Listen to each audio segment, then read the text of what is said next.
Got 2 minutes.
I'll just get a signal from him.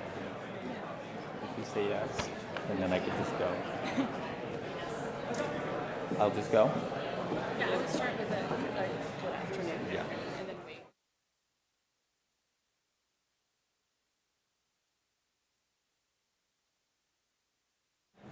Good afternoon, everybody.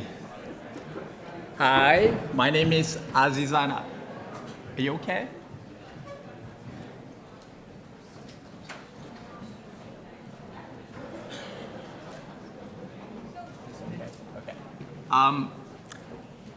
Good afternoon again, everybody. My name is Azizan Aziz, and I hope everybody had a great lunch. And we're going to have a great session coming up.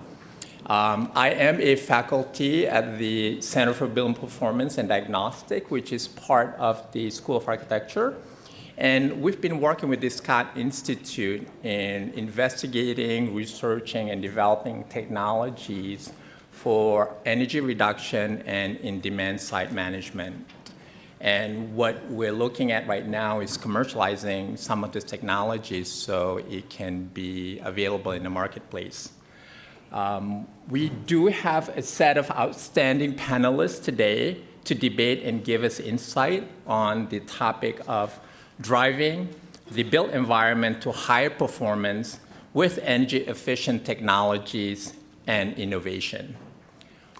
Our panelists include Scott Bernotas, who's the Associate Vice Chancellor for Facilities at the University of Pittsburgh. Thank you for coming.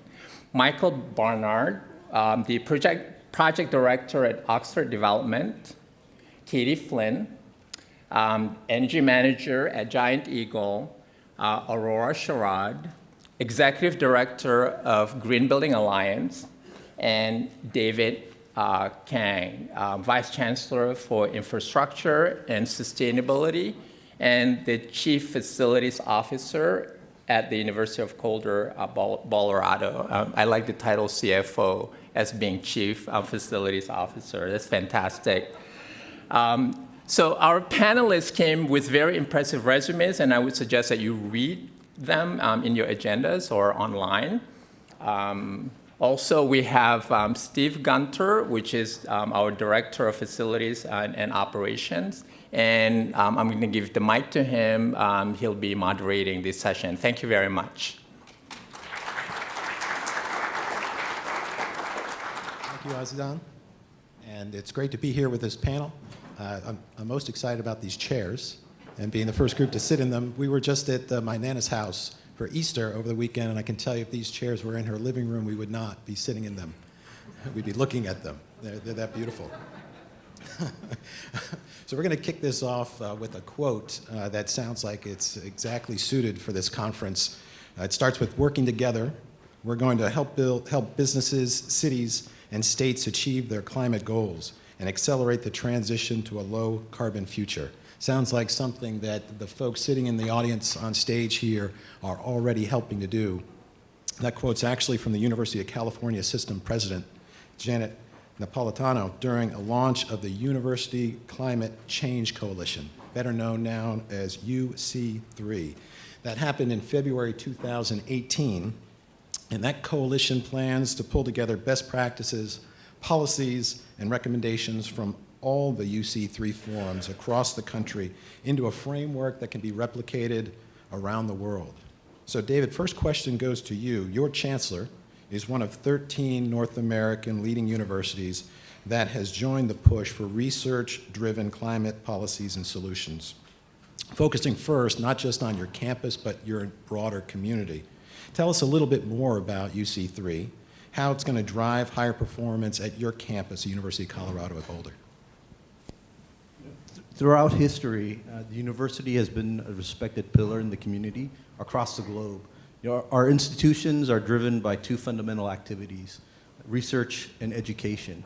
We strive to shape and educate the next generation of citizens and leaders. We're also about discovery, finding the truth, sharing knowledge, and solving problems. It's in our DNA. This is what we do every day, day in and day out. About a month ago, as Steve mentioned, CU Boulder, along with 12 other North American universities from the US, Canada, and Mexico, announced the formation of the University Climate Change Coalition, which is rooted in the idea that research universities should take on an expanded role in creating a better understanding of climate change through research, data collection, and modeling that can inform action, particularly at the local and regional level, in a non-political way, right? It's about facts. So what do we bring to the table? Expertise in areas including climate modeling, energy storage, next generation renewables, smart energy and efficient technology, sustainable transportation and innovations, as well as deep understanding of the social sciences, economics, policy, and regulation. And it's not just us. You know, we have partners across the country and across the world who can also do these things. A real example of what we're doing at CU Boulder is the creation of a living sustainability laboratory on our campus, where we plan to integrate research and education into our daily operations to create a fertile ground for innovation, entrepreneurship, by bringing together students, faculty, industry partners, the community, venture capital, with the goal of taking applied research quickly into commercialization so that we can actually make a difference. I'm particularly excited about the opportunity to enhance our operations as well. I'm also in charge of the facilities through robust data analytics, machine learning, the Internet of Things, artificial intelligence. I think that could be a game changer in how we actually operate our facilities more efficiently, as well as opportunities for cost savings. From an infrastructure standpoint, sustainability is intertwined with everything we do, from how we operate, retrofit, and construct buildings to how we plan for the future of the campus. It's not just about the initiatives themselves, but it's about saving money, using our resources more efficiently. I have a saying, the most efficient building is the one that we don't build. Enhancing resiliency and leading by example in the community. It's about how we integrate the built environment into the natural environment. We're also focused on how we can more closely integrate sustainability, education, research, and operations into a seamless and well-coordinated efforts that's enduring, collaborative, and most important, impactful. This means we must make improvements on how we use our facilities, reducing energy and water consumption, integrating smart energy and renewable technologies, promoting sustainability and procurement. How many folks actually buy stuff from Amazon and all the packaging? Right? I went to a conference and I actually sat down with Amazon and said, hey, can we do something together to reduce that? And as we do this and we think about the investments that we need to make in resources, time, and effort, it really is a balancing act between what we need, with what we want, with what we need to change, and what we can afford to fund. In every case, it has to make business sense. It has to pencil out, or it's not going to be sustainable. That's the challenge. But the technology exists. The ideas are there. The question is, how do we work together to move this agenda forward? Another key area that we're really focusing on is climate resiliency, and more broadly, community resiliency. So this impacts everybody in this room in one way or another. This is what keeps me up at night. How do I make sure that the doors are open at the university? This is what kept me up at night when I worked at the White House. In my past life, it was about the continuity of the presidency and our form of government. Now it's about education and research. For others in this room, it may be about keeping the production line going, or maybe just making sure that you have power so that you have heat at night in the winter. We live in dynamics and sometimes unforgiving environment. So if the lessons from Hurricanes Katrina, Sandy, Harvey, Maria don't wake us up, what will? So we need to be prepared for these disruptions. We need to invest in capabilities to help weather these storms. We need to work as a community to identify and mitigate vulnerabilities, or at a minimum, we need to be able to keep our folks safe and be able to respond quickly and resume normal operations. As I said before, sustainability also means that our solutions are cost effective. This has been a focus for our team at CU. It's not just about doing it, it also has to make sense. We're focusing on becoming smarter and more sustainable so that we can become more resilient. But we can't do this in a vacuum.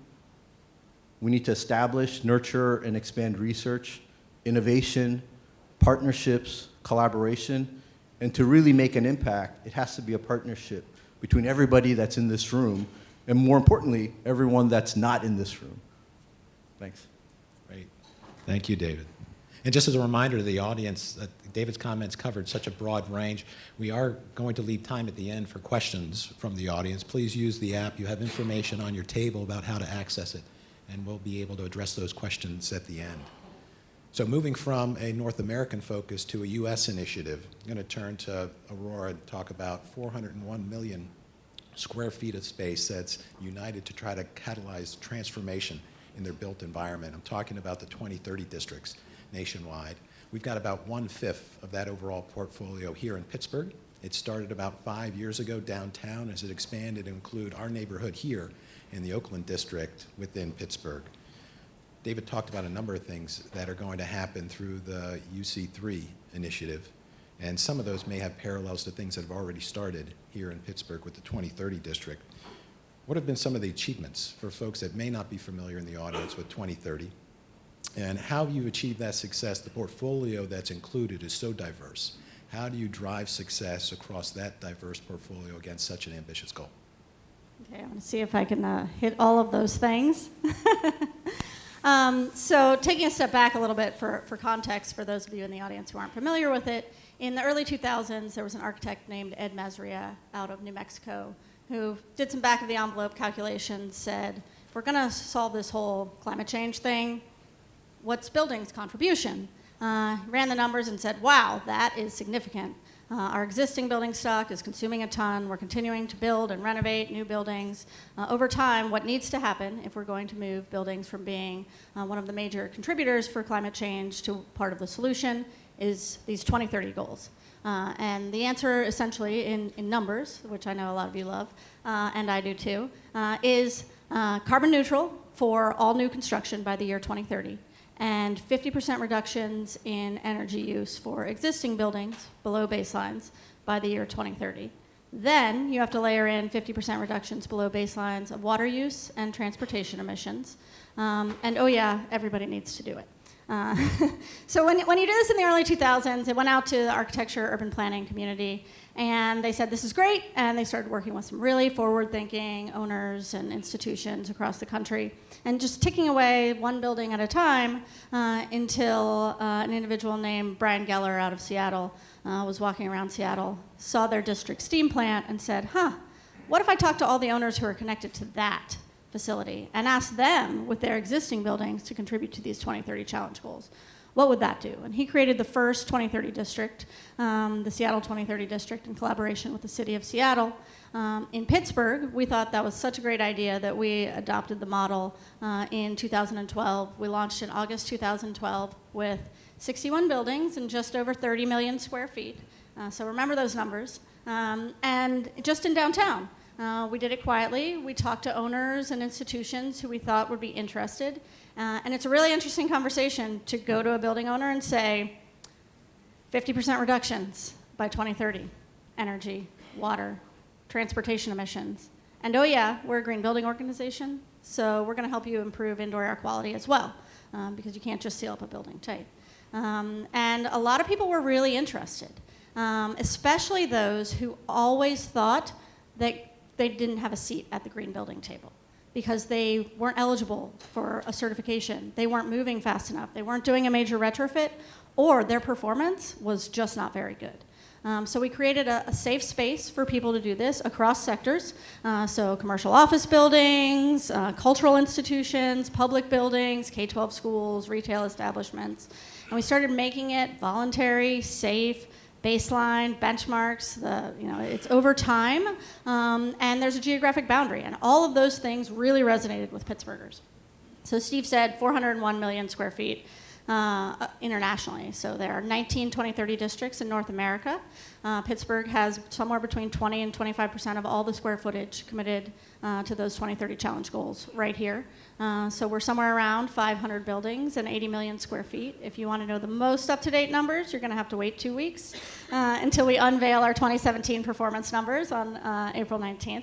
But it's really worked amazingly well, and Pittsburgh has just embraced the approach, the time period, and they really like that it's performance-based. It's not prescriptive, right? So you're going to hear from a number of owners up here on the stage today who have been doing these things for a long time. But as a small nonprofit organization, I can't go to any one of them and say, great, here's your list, 1, 2, 3, do it in this order. That doesn't work the way that buildings work. Capital budgets aren't that way, operating budgets aren't that way. You have to let people do it on their own time, in their own space, in their own way, when it's right for them. And then you give them that network where they can learn from each other. And then, because in Pittsburgh we have a downtown boundary and an Oakland boundary. As we've expanded, the number of people that are talking to each other has really increased, and they really enjoy that. But hearing it from each other is so much more powerful than if I said it, or Duquesne Light says it, or a service provider says it. It's just like very different when Pitt and Giant Eagle sit down and are talking to each other and like, oh, is this what you're doing for your coolers? I could do that in my dining establishments. And it's kind of amazing the takeaways that you see from those types of interactions. I think I hit everything there. I think you did. It's great. Another key to success here in Pittsburgh, I don't think the district boundaries cross a bridge or a tunnel.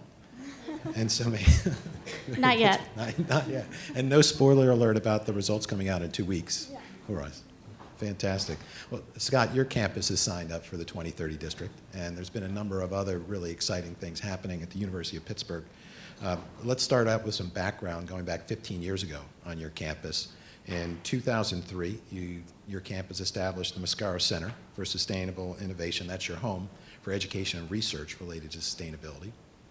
5 years after that, your faculty got involved, and the Senate passed a statement on sustainability in conjunction with issuing the first greenhouse gas inventory for your large and expansive campus covering all facets of your operations.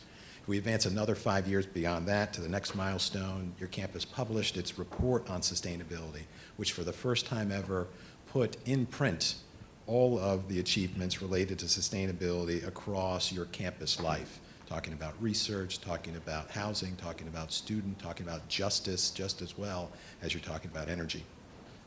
To add to all of that, this last December, your chancellor issued from his desk the Pitt Sustainability Plan, which describes itself as, quote, a strategic framework that calls for dramatic improvement in sustainability across our university by 2030. No coincidence on date, but also, right, got that milestone out there. The thing that resonated with me most are those words, dramatic improvement, stated from the chancellor's desk in the opening letter in the report.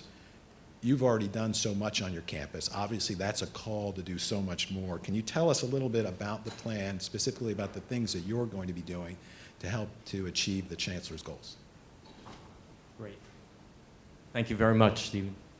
So it was a new plan. It's the first comprehensive sustainability plan for the University of Pittsburgh. I worked with the university-wide sustainability committee formed in fall of 2016. Just a year later, this last fall, we took the plan to the chancellor. And to your point, he said it's not dramatic enough. It's not bold enough. I said, well, I think it is, boss. He said, no, I think you need to, and so we fully embraced in print the 2030 district goals, and he said, I want to see a 50% reduction in greenhouse gas emissions. I want to see a 50% reduction, or 50% of your electrical power supplied by renewable energy. I want to see, it's 50 cubed to make sure I get them all here, because they're relatively new. I'll have to press. And at least 50% below the national average for energy use intensities. Now we got a little bit of homework that we're still working on, and what does that last one mean? But the others are pretty clear. And either way, those 50%, and the fourth one that I didn't mention that I'm not going to talk about is water intensity.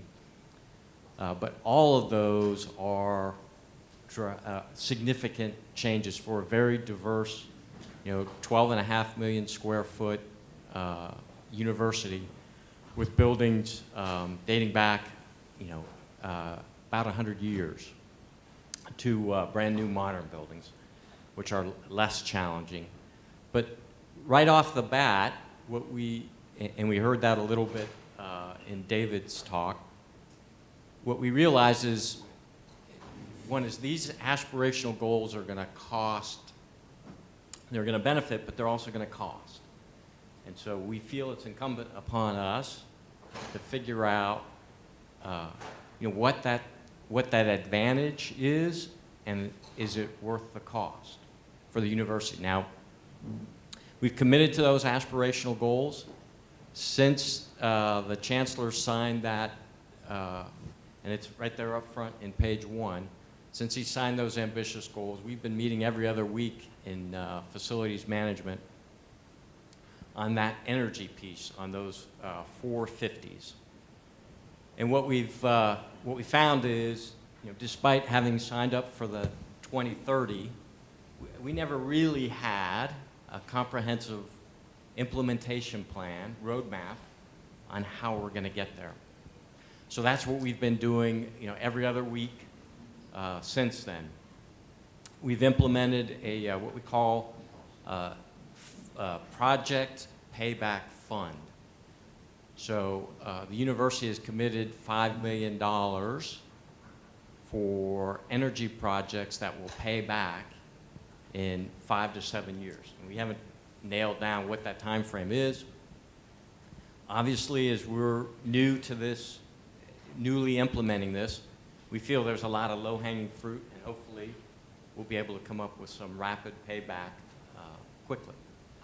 So what are we doing? What are some of those energy projects we're looking at to use that pot of project payback funds?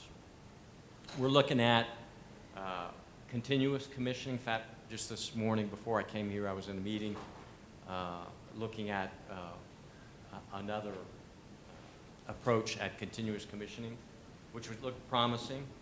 We're looking at doing energy audits. We've conducted the initial energy audit, 16 of our buildings out of our 130-some buildings. Did an initial 16, what we called our energy hogs, and David will remember that term from the Navy. But those are our most wasteful buildings, looking at an EUI perspective. And so we've got those ECMs. We're going to lump those in along with some approach for continuous commissioning. And we're also going to do campus-wide lighting survey. We're going to look at tying that, because this, we got to show payback, so that lighting survey will include some select replacement, so I can show some energy savings. We didn't want this energy project payback fund to be tied to just doing studies. We wanted it to literally each piece of it pay back. And then one of the big things that we're doing is trying to figure out what are our target EUIs across the campus. As I mentioned, we got some buildings that are about 100 years old, some buildings that are much newer. So as you can imagine, our energy use intensity is all over the map. And we're trying to find those targets that are reasonable and worth the investment in those older buildings, and then seeing what we can also do even in the newer buildings to tighten that up. And so we are in the process right now of trying to define with our design partners what a status quo, a better, and a best might cost, and what those target EUIs would look like. And so then we would, as we go through the design process, we would say, hey, we want you to, in the schematic design, in the concept phase, give us some preliminary numbers for what is a status quo, a better, and a best. So we're pretty excited about that. We're in the infancy stages. A lot of this, we're in the infancy stages. But again, that sustainability plan has kicked us all in the behind to get going. And so similar to Dave and I were comparing notes, similar to the University of Colorado, we're revamping our design standards to make all of our buildings perform better.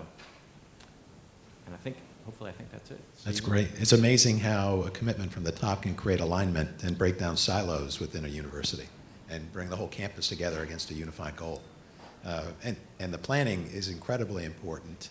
Implementation is what delivers on the outcome that people are promising under the 2030. So Katie, let's switch to you and talk a little bit about implementation. The driving the built environment, it's not just about large institutions, campuses. It gets down to individual, in your case, individual stores and making them perform. And that can not only be a good thing for the environment, but it can be great for making your business competitive and changing the guest experience. So the question remains, though, how do we drive those buildings? If we look at the goals overall on where we need to get to as a country, buildings consume 30% of the electricity, or 30% overall the energy. They're not moving as fast as they should in terms of their share of the overall energy marketplace. Sometimes that gap has to do not just with the planning, but with the implementation of it.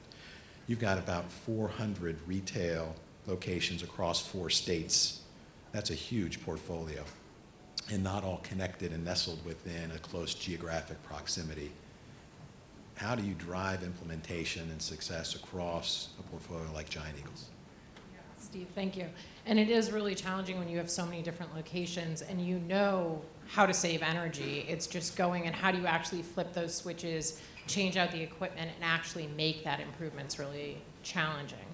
So we're really fortunate in Giant Eagle. We have that top-down commitment already. Laura Corrett, our CEO, sees sustainability as really a strategic priority, and she sets the expectation that we're going to be continuously improving our energy consumption. So that makes it very easy at Giant Eagle to explain why we need to do that. As a result of that top-down commitment, we have this wonderful cross-functional team at Giant Eagle, and I think this is really key to implementing projects.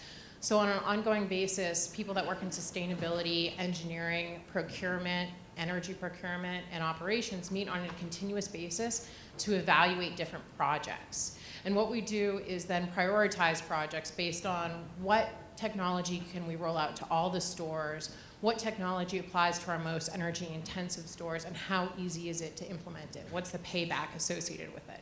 Because we really want to implement the projects that are going to touch the most locations most dramatically first to generate the most savings, and then we can take that savings and use it to justify additional projects as well. So really that cross-functional team is really key in implementing projects. One tool that we use to gain acceptance around projects is we always pilot a technology. I can pretty much guarantee you that we'll never blindly roll out a project to all of our locations without really rigorously testing it. I love doing pilots because it's a way of engaging people that aren't really familiar with energy and sustainability to show the value of a project. One of my favorite days that I've ever spent working at Giant Eagle was the day that we were doing an LED pilot on our sales floor. And what we did is we went into one store and we retrofitted half of the sales floor with LEDs and the other half we left as fluorescents. We then invited all of the executives to literally walk the store so they could literally see pre and post project what we were trying to do. And at the same time, I showed them we have real-time energy monitoring on all of our stores, so I use that as a really valuable tool for telling the energy story. And I was literally able to show them exactly how much energy we reduce. So they could see aesthetically, this won't hurt the stores, it's gonna really improve our guest experience. And oh, by the way, we're actually saving that much energy. They could physically see it. So I think that's really important. When you pilot projects, it also gives you the opportunity for feedback, which is very important. So literally that day, executives were going up to guests and asking, what do you think about these lights? Do you like it? You know what I mean? So it was really nice because we were able to get that feedback. We can go to team members that are going to be in the stores every single day and ask how they feel about it. So a lot of times that's really helpful because then when you're in that piloting stage, you can refine the rollout before you roll out something to all the stores and then realize, oh, shoot, I wish I had made these 3 changes before doing so. One thing that's really important when you're talking about implementing projects is to talk about all of the benefits associated with the project. So it's not just energy. You have that aesthetic value, you might have maintenance savings. So it's really important that when you have that cross-functional team, it enables you to look at a project very holistically and talk about all the benefits associated with it. One thing that's also really key into implementing rollouts is to kind of minimize how many rollouts you have to do. So when you're doing something like a lighting project, you want to see, are there any kind of peripheral projects that I want to pull into this rollout? So a really great example is we're towards the end of implementing LED across all of our sales floor. When we were at the beginning of that project, we looked at the lighting controls. And we actually realized we want to pair a dimming system with this LED retrofit because we can maximize the savings of the project. We're reducing upfront costs because now we have 1 rollout instead of 2 rollouts. So that's something that's really important. When you're implementing a project, you want to make sure what other projects do I want to wrap into this rollout. One thing that I don't think people talk about enough, but I worry about it all the time, having 400 locations, is how can we simplify energy projects in terms of implementation? So, I don't know, hopefully people are familiar with Giant Eagle, but here in the city, if you think about all of our stores, they're vastly different from one another. If you want an example, go to the Giant Eagle in Squirrel Hill and then go to our Shadyside Market District location. Incredibly different stores.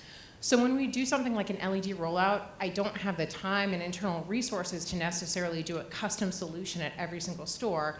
So how can I actually roll this out in a time-effective manner? I can't be upgrading our stores for the next 5 years. I need to get it done within a year. So this ties into the dimming systems that we paired with our LED retrofit. Rather than pick, let's say, hundreds of different fixtures that we would need to actually implement this rollout, we were able to narrow it down to 10. But then because we have the dimming control system, we can then custom the light levels at every single store. So it makes it very easy to do the rollout and meet the needs of every single store without having to go to every single store, do a lighting layout, do a light analysis and things like that. So it helps really ease the implementation. One thing you also have to work with is all of your partners. When you're getting ready to do an implementation project, you have to really be able to trust your vendors. You want to partner with your utilities if you're pursuing things like rebates. Make sure you're really getting all the value you can. And also set expectations. Set expectations for your vendor in terms of timeline, in terms of what you actually want the outcome to be so everyone is on the same page. And then when you actually start to implement the project, make sure you're in constant communication. Make sure you're actually following your timeline.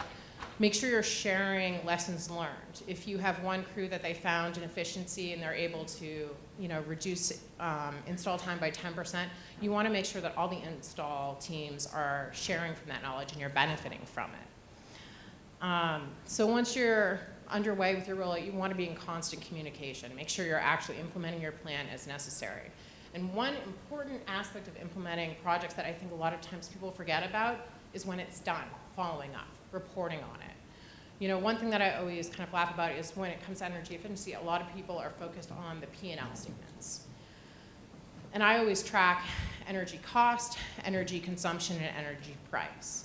So as we're doing this LED retrofit, I'm all over the stores watching their bills, watching their energy line, and there was a handful of stores that I noticed their energy costs went up after this LED project. So I start stressing out, I go into all the bills, and I realize, okay, they actually reduced consumption.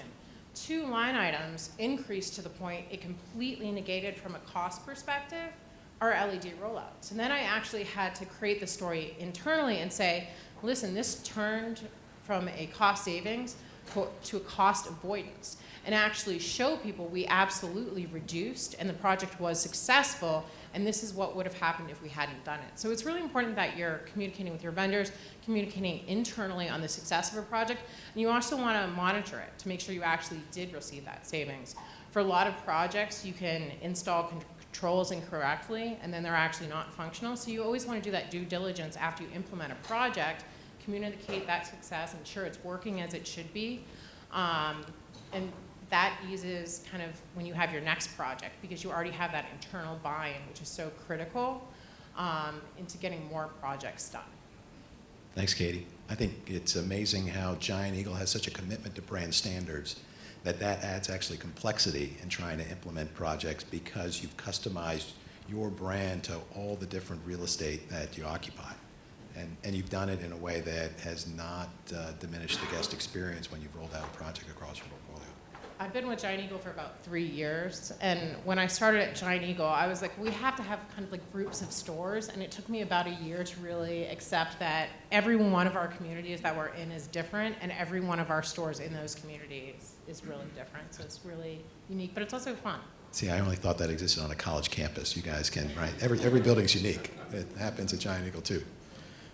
Talking about unique buildings, Michael, I'll turn to you for our last panel question. Build smart, build sustainable, operate efficiently. Those are words that resonate with this audience, but it's also ripped directly from corporate material from Oxford Development. But sometimes the markets don't reward cost or complexity associated with the type of innovations that we'd all like to push. So you're a private developer. Tell me what limitations you face when you're implementing new methodologies or technology. What approach does Oxford use to drive improvements in buildings' performance while still facing that challenge? Well, I think in general for us, the biggest challenge is, like any other project, construction projects, they're very difficult to start. And they're difficult to start because of budget and because of schedule. And so whenever we're trying to implement new methodologies, technologies, construction practices, it may be a little counterintuitive to the design and construction process to say, well, how do we reevaluate what we did the last time? And that's going to stretch the schedule, potentially stretches the budget. It provides uncertainty, which tends to be the enemy of the investors, the lenders, and the folks that are actually writing the checks. So what we've done, at least, is tried to look at it more of an incremental approach. How can we take the next project to a little higher standard? We're very fortunate we have leadership in our company who has stepped up and is looking at it from what's the right thing to do for people, for the planet, for whether it be 2030 district, LEED certification, the P4 measures here in Pittsburgh. Those are all things that are very important to us, and when it comes from the top down, we look for ways to take the next step in that direction. But again, I think the biggest challenges for us are proving it out in an efficient process, and then also being able to execute the projects efficiently so that they're successful in the end, and then obviously lead to the next project. So we certainly aren't doing as much as we'd like. I know from when we look at it internally, but through that incremental approach, we've been very successful in elevating and going beyond what the minimum we have to do, and hopefully starting to achieve more of those aspirational standards. And we're fortunate here locally to have resources that can assist us with that, and can also kind of set expectations from a market standpoint that are above that of kind of the cheapest building you can build by code. So we leverage those relationships and hopefully are proving to be one of the leaders in that arena that way. Fantastic. Not being able to do everything we'd like, I think, is a common theme across the folks here up on stage as well as in the audience. We've got about 5 minutes left, so I think I have time for one question that's come in from the audience, and I'm just going to toss it out to the panel at large. Please, any of you, jump in on this. The question is, does making buildings energy efficient lead to a rise in either the construction or other operating costs? And if they do, how do you motivate your administration or prospective owners into taking on those higher costs? Anybody? Steve, I'll jump on that first. Yes, and particularly on the operational side, I learned that, as I mentioned, we have a wide range of portfolios. The older buildings, as Aurora said, they didn't have to take in the same air changes that we have to take in now. And so when we remodel those, we put high efficiency systems in. But guess what? I'm taking out window air conditioners or radiator units. I'm replacing window air conditioners. I'm adding air conditioning when there wasn't. And so my operating costs go up. And I learned you got to be very careful on how you present that data. And I got wrapped around the axle the first time I tried to explain and justify that to the board. And so I've learned my lesson.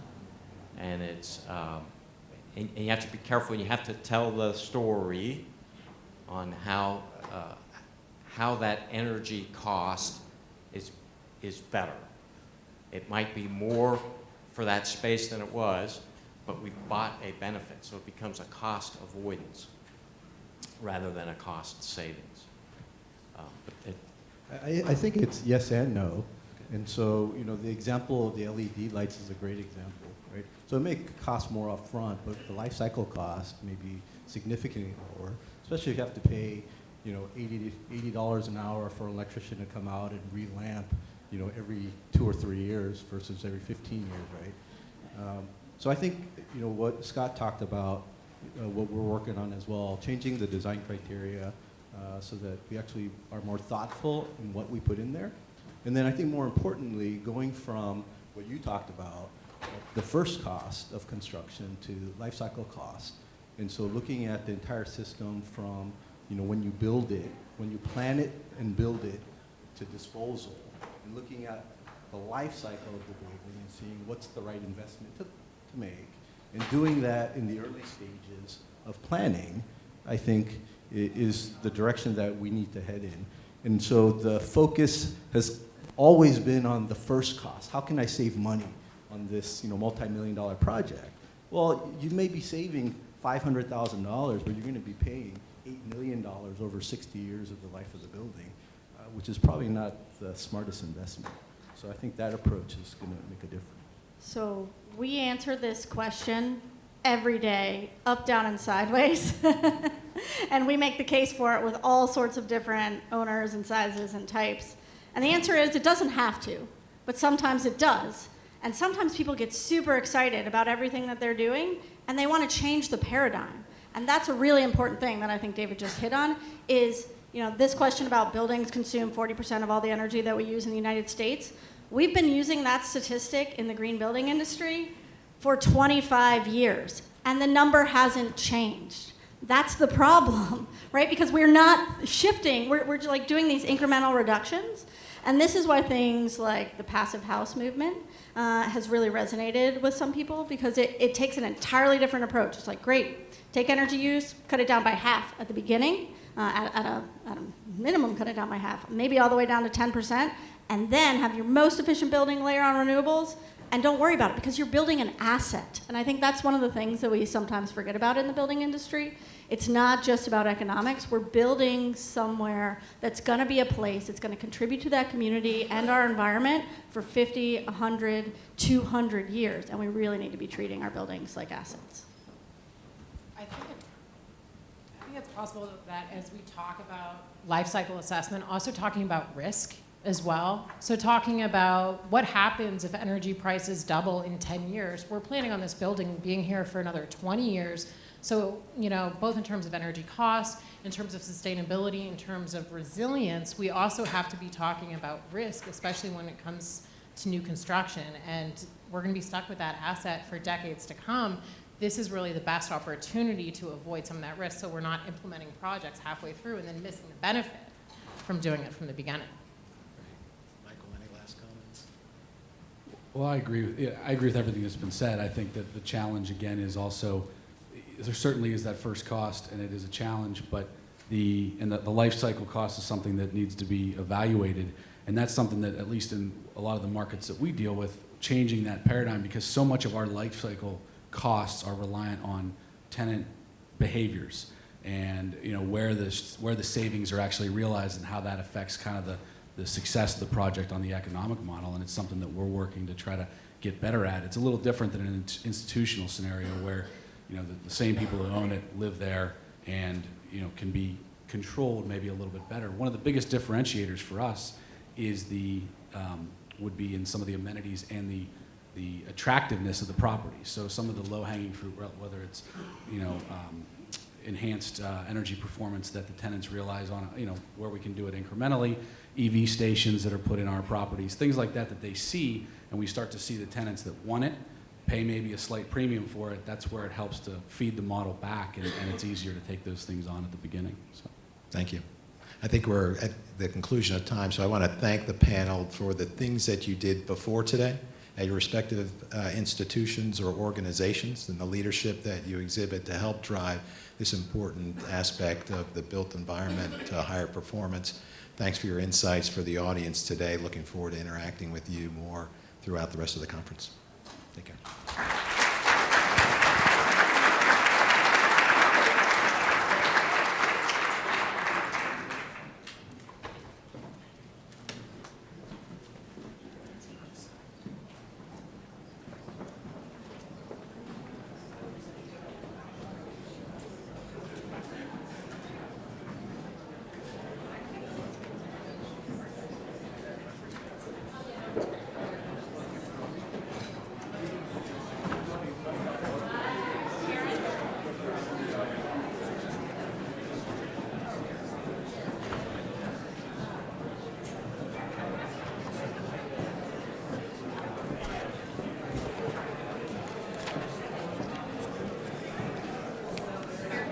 To start? Okay. Hi, everybody. Hello. We've got more. There's more to come. I'm Karen Lightman. I'm Executive Director of Metro 21 Smart Cities Institute here at Carnegie Mellon University. We are a strong partner of the Wilson E. Scott Institute, and we're really excited to be here, a part of Energy Week. And it's my honor and delight to be introducing this panel. Let's see, our panel that's coming up is Managing Energy and Water Infrastructure. And I'm excited to be introducing the folks to my left, including Peter Fisk, who's going to be today's moderator. Peter is the Director of Water and Energy Resilience Research Institute at the Lawrence Berkeley National Laboratories. He is the director of WERRI, and his goal is to orient and align the water-related research programs to address critical gaps in reliability, efficiency, sustainability of water energy systems in California as well as the country. Then to his left is Hervé Bousson. I think I got it right. All right. We rehearsed this. He's Vice President and Process Engineering at Veolia Water Solutions and Technologies. Since 2005, Hervé has served as the Vice President of Process Engineering, Solutions and Technologies, and he's a member of the Executive Committee of the company. And then to his left is Megan Motter, that rhymes with water. She's Associate Professor, Civil and Environmental Engineering and Public Policy here at Carnegie Mellon University. Megan's research probes pathways for meeting water demand in a carbon-constrained world by optimizing policies, evaluating efficiency, and developing and modeling materials to maximize performance. And then to her right is Venki Sharma. He's the president and CEO of Aquatech. Venki has been at the helm of Aquatech for more than 20 years, so no longer a startup, right? And he's transforming it from a small regional manufacturer of industrial water treatment equipment to a leader in global water industry with a focus on solving water scarcity issues. Please join me in welcoming the panel, and Peter, take it away.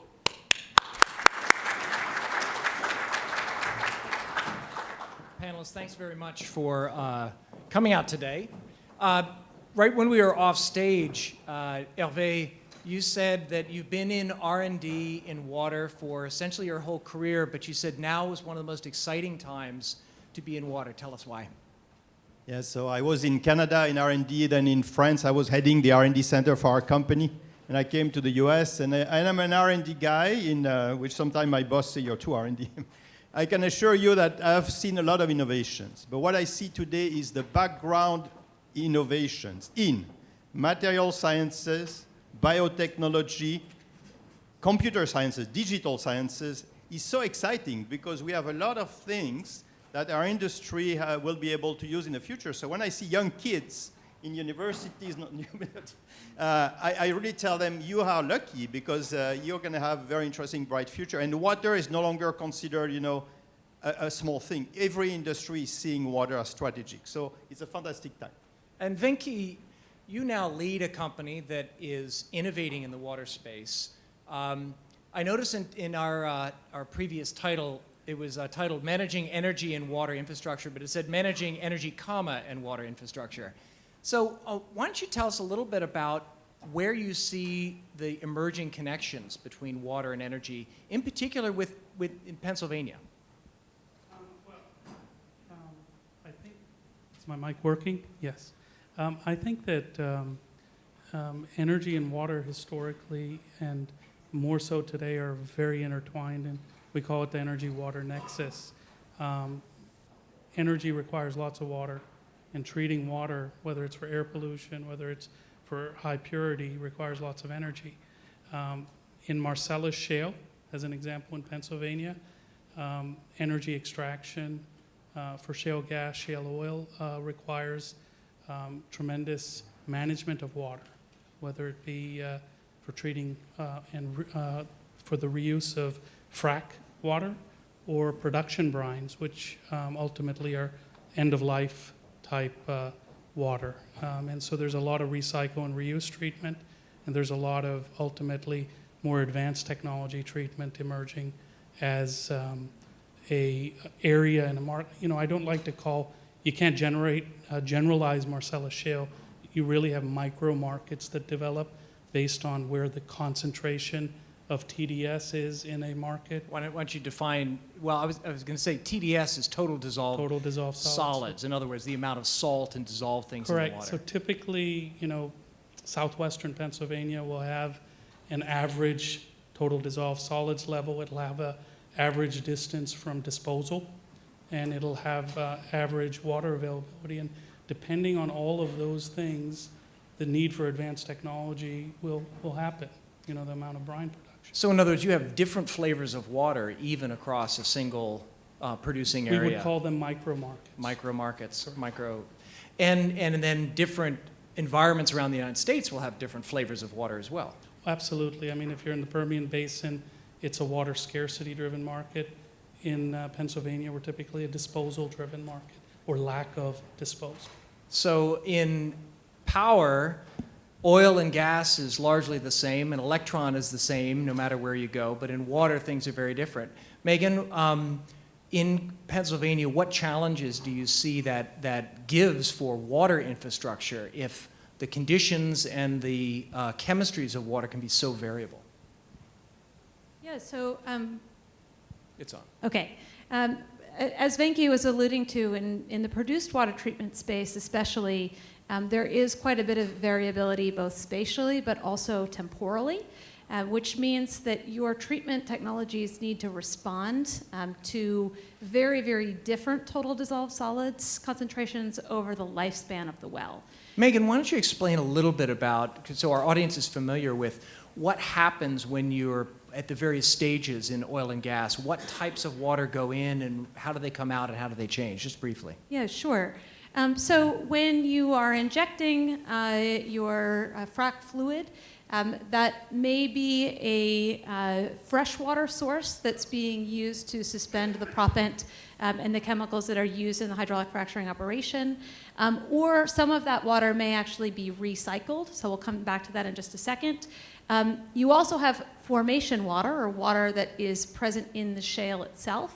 And so after the fracturing operation actually happens, you get flowback water, the composition of which looks something like the composition of the water that you put down the well in the first place. And then over time, it evolves to look much more like the water that's present in the formation itself.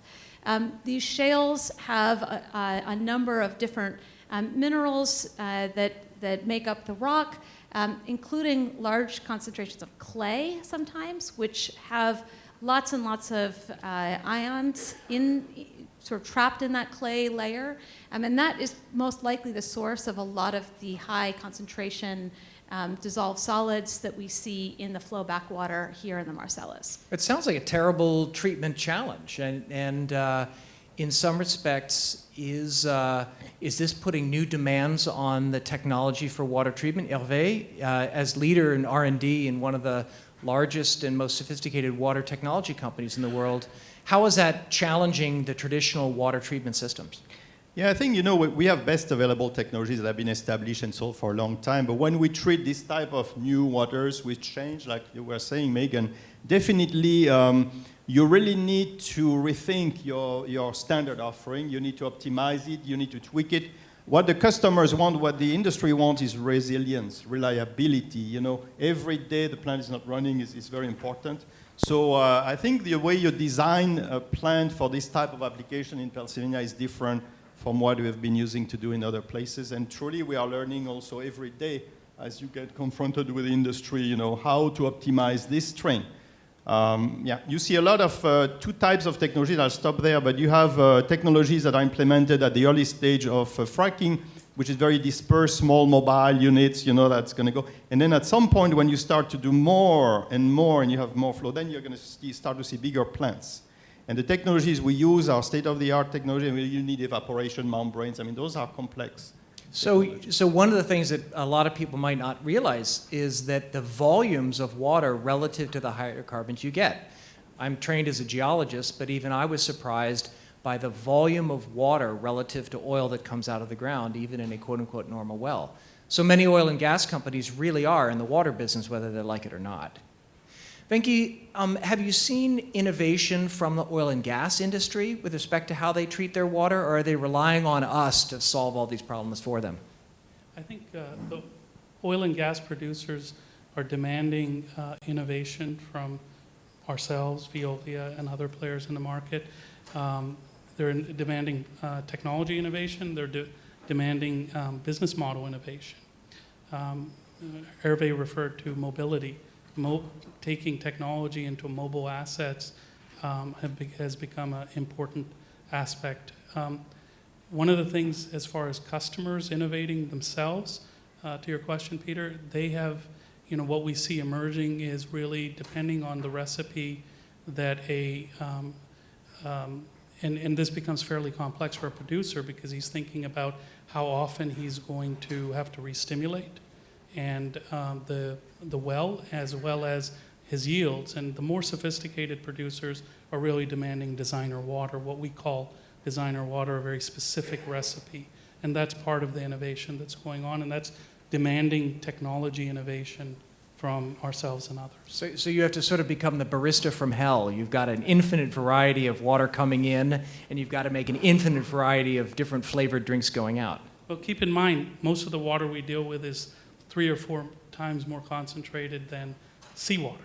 So seawater is typically around 35,000 right. TDS, total dissolved solids. And we're dealing with 140,000 on average TDS. So it's totally different than the industrial It's the worst in the Dead Sea. Hervé and me are used to. Yeah. Right.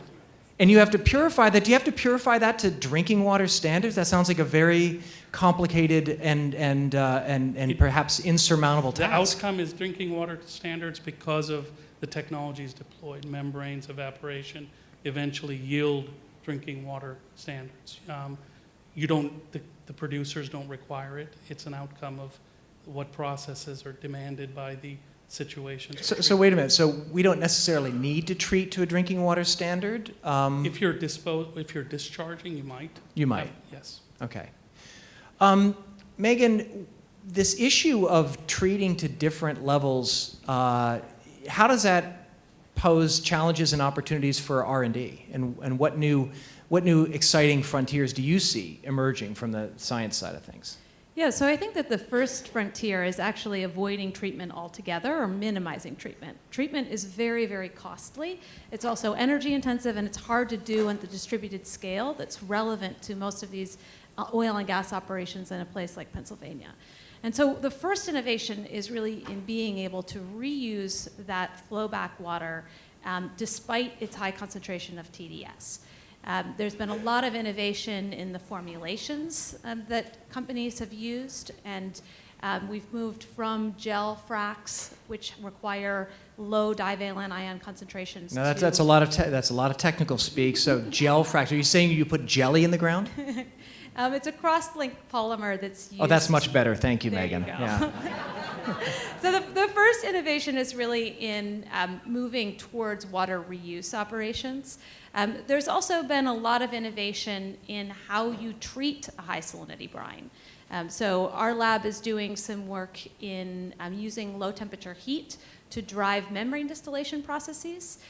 We're doing some work in how to use existing reverse osmosis membrane equipment in new configurations to be able to push the upper limit of that total dissolved concentration, solid concentration, beyond where reverse osmosis currently works. And then finally, I think that there's a lot of opportunity still yet to be tapped in really understanding how to recover some value from these brines. And there are colleagues that I have in the Civil Environmental Engineering Department that are doing quite a bit of work in rare earth element recovery from those brines.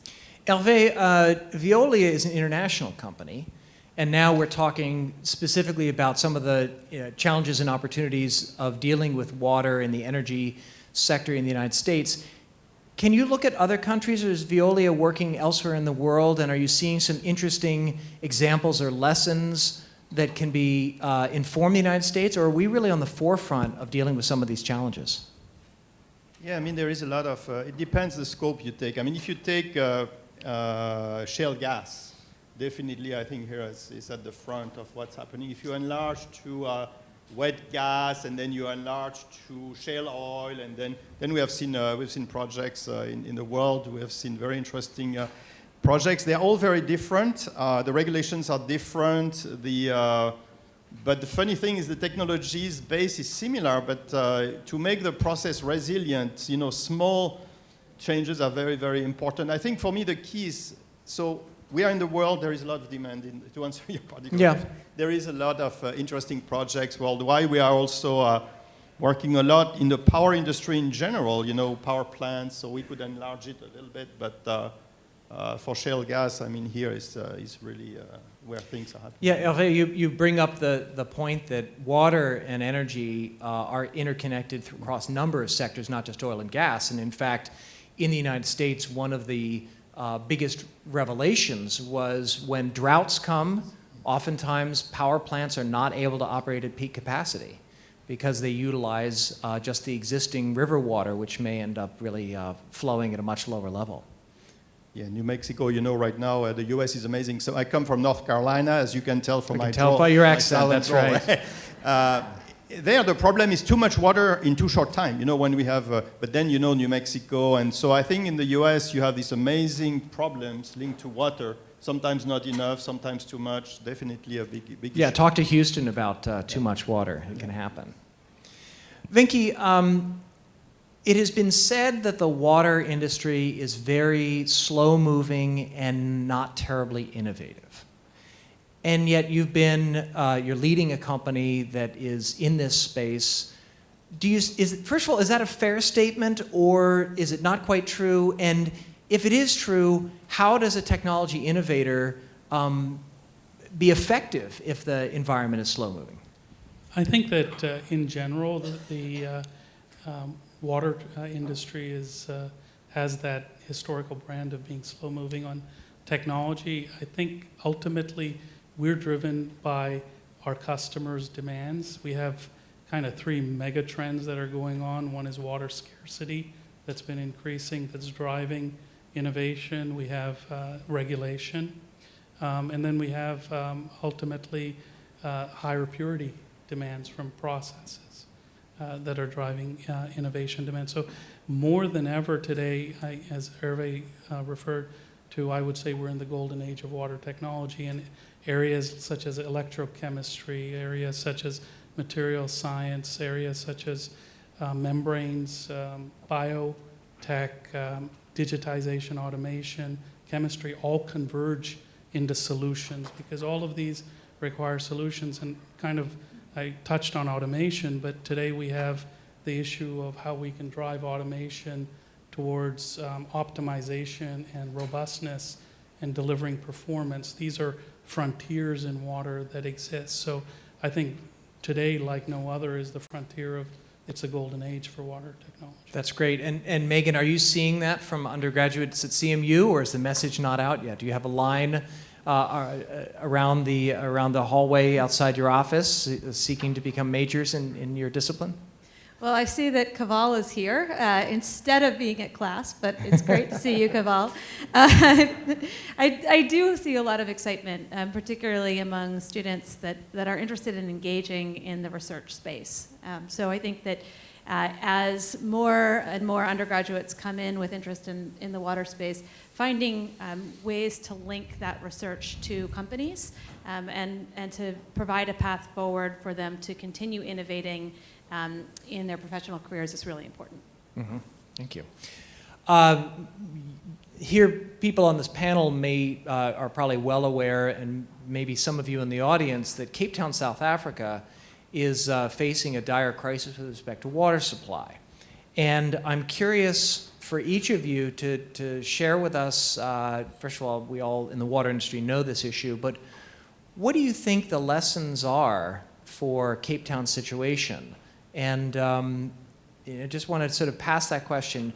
Hervé, when I say Cape Town, you say what? Beautiful city. Yes, it is.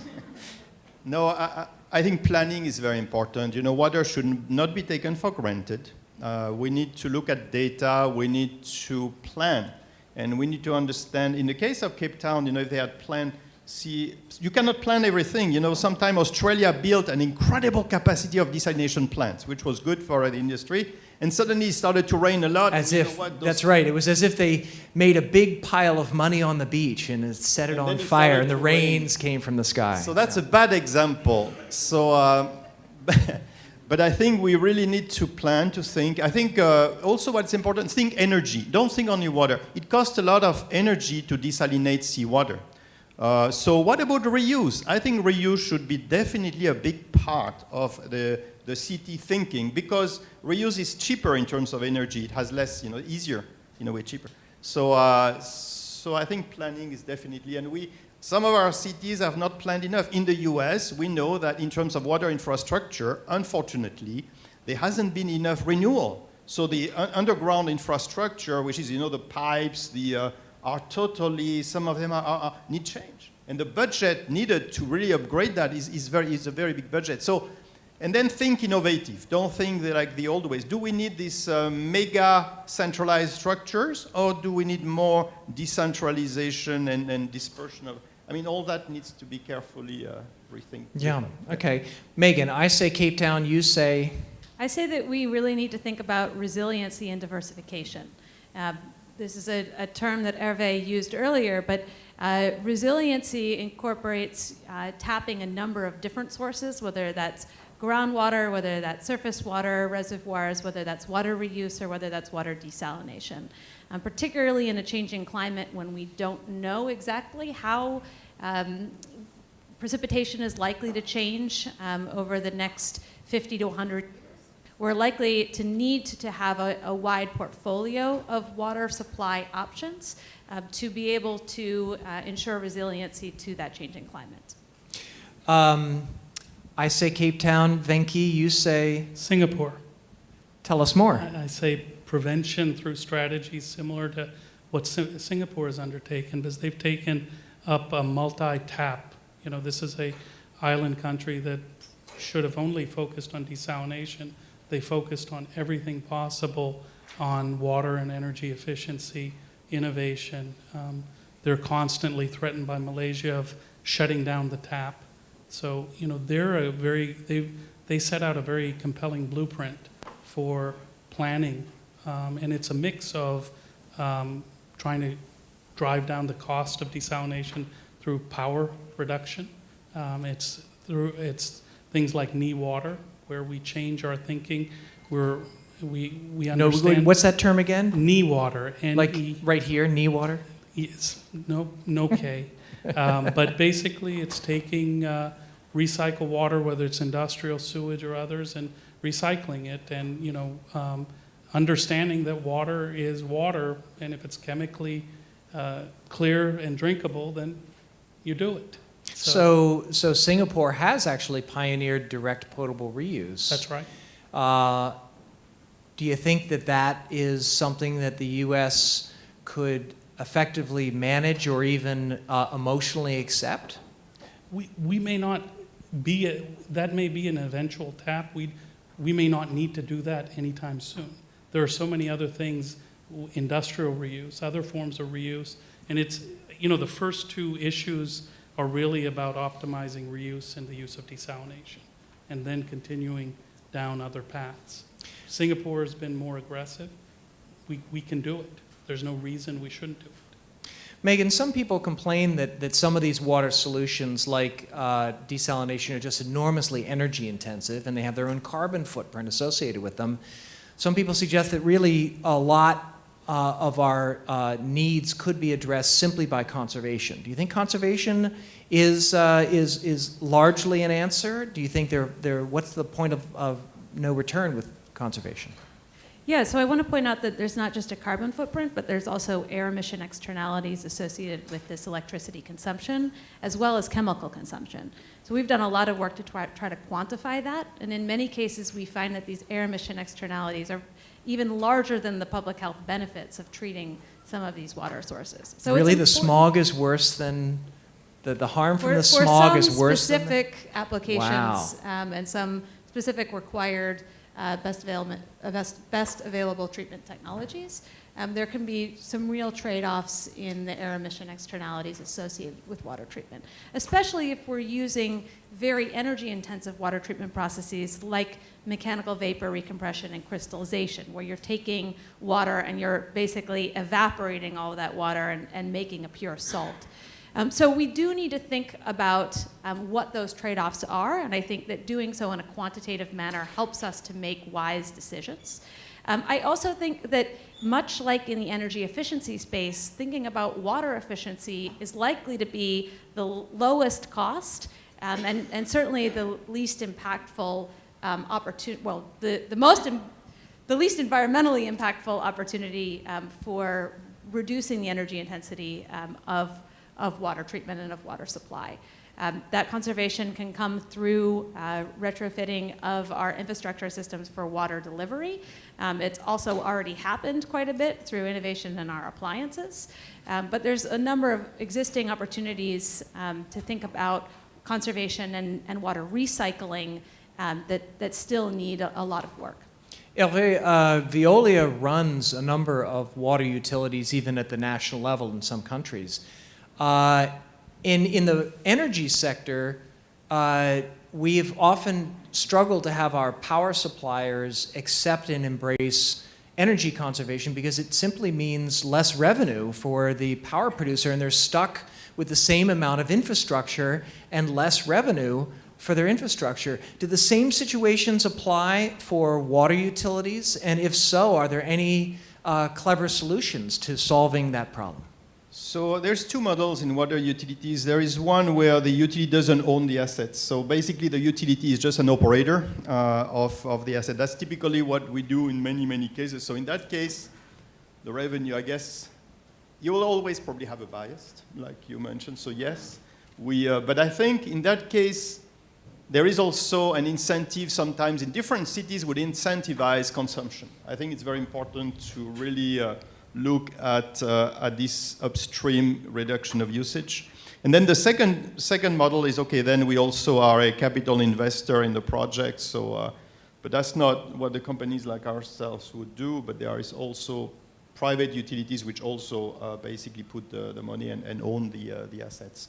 And I guess, but you know what, the utilities, I mean, it's again a partnership with the local cities, with a region, to define an agenda at a certain scale.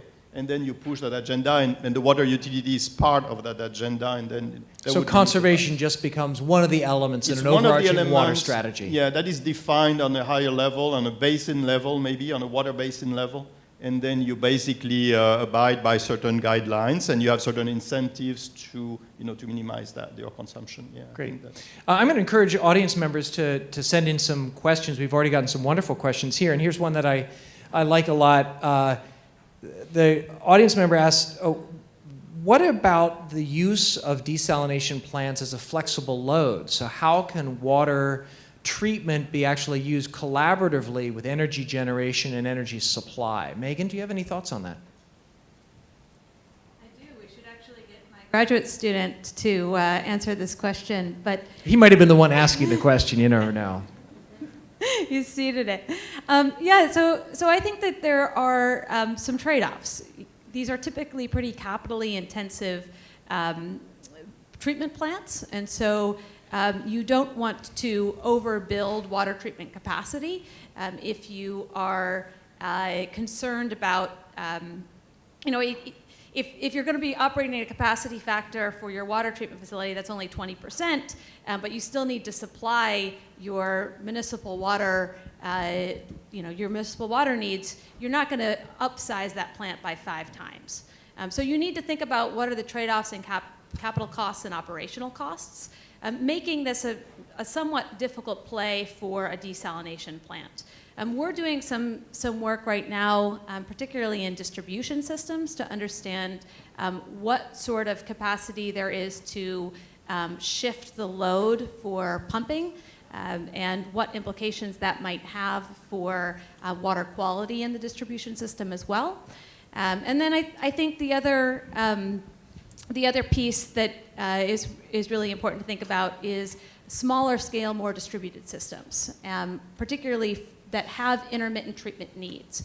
And in those situations, I think that there's a lot more potential for either load balancing or use of intermittent renewable resources to help power some of those water treatment technologies. Venki, you want to comment on that? Sure. There's tremendous opportunity in hybrid desalination, which involves, the leading technology is membrane-based desalination, but there are opportunities to hybridize them with thermal desalination, where you optimize waste heat from an off-taker. We believe that solar is going to play a very important role in the future in driving down costs, because desalination plants are usually in sun-rich areas, and there's an array of things. And with automation, the ability to optimize and balance things, it's a whole new frontier. So there's a lot of opportunities, but as I said, recycling water and desalination is really the solution, but desalination has tremendous scope for optimization.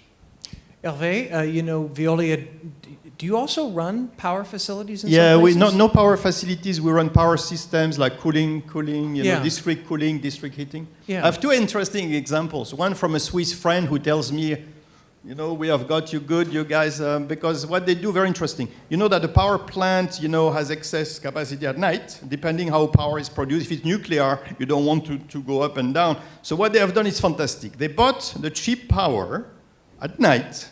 You know what they do with it? They pump water at night.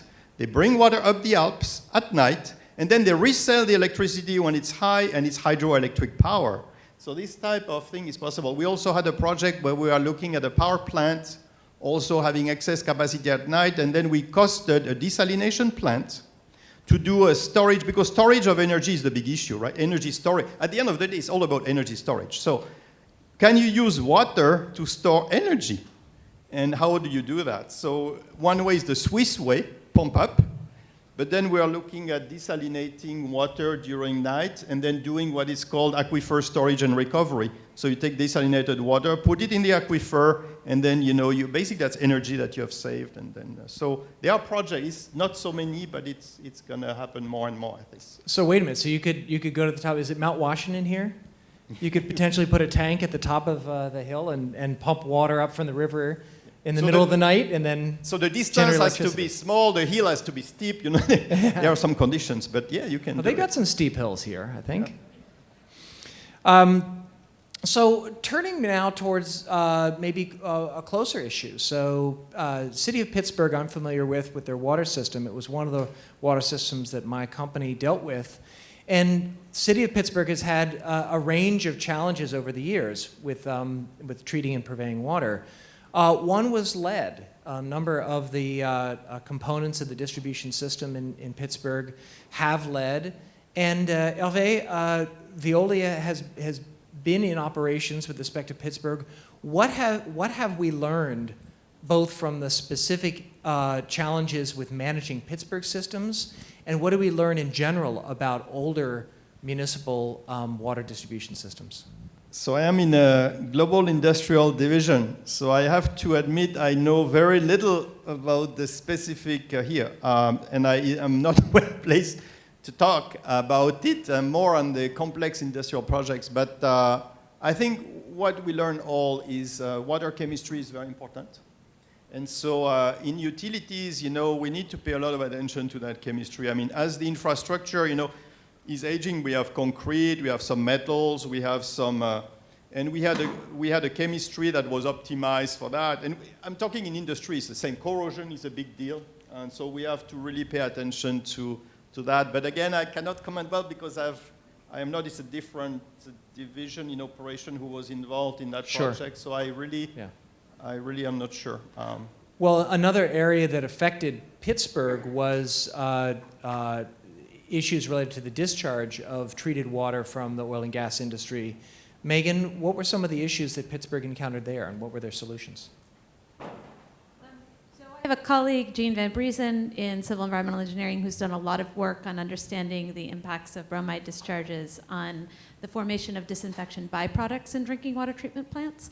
And there, if you have high concentrations of chlorides and bromides, it can accelerate and enhance the formation of chlorinated or brominated organics during the drinking water treatment process. So in other words, the same stuff that we use to disinfect the water to make it clean and safe for us to drink also has the potential for unintended consequences with formation of byproducts.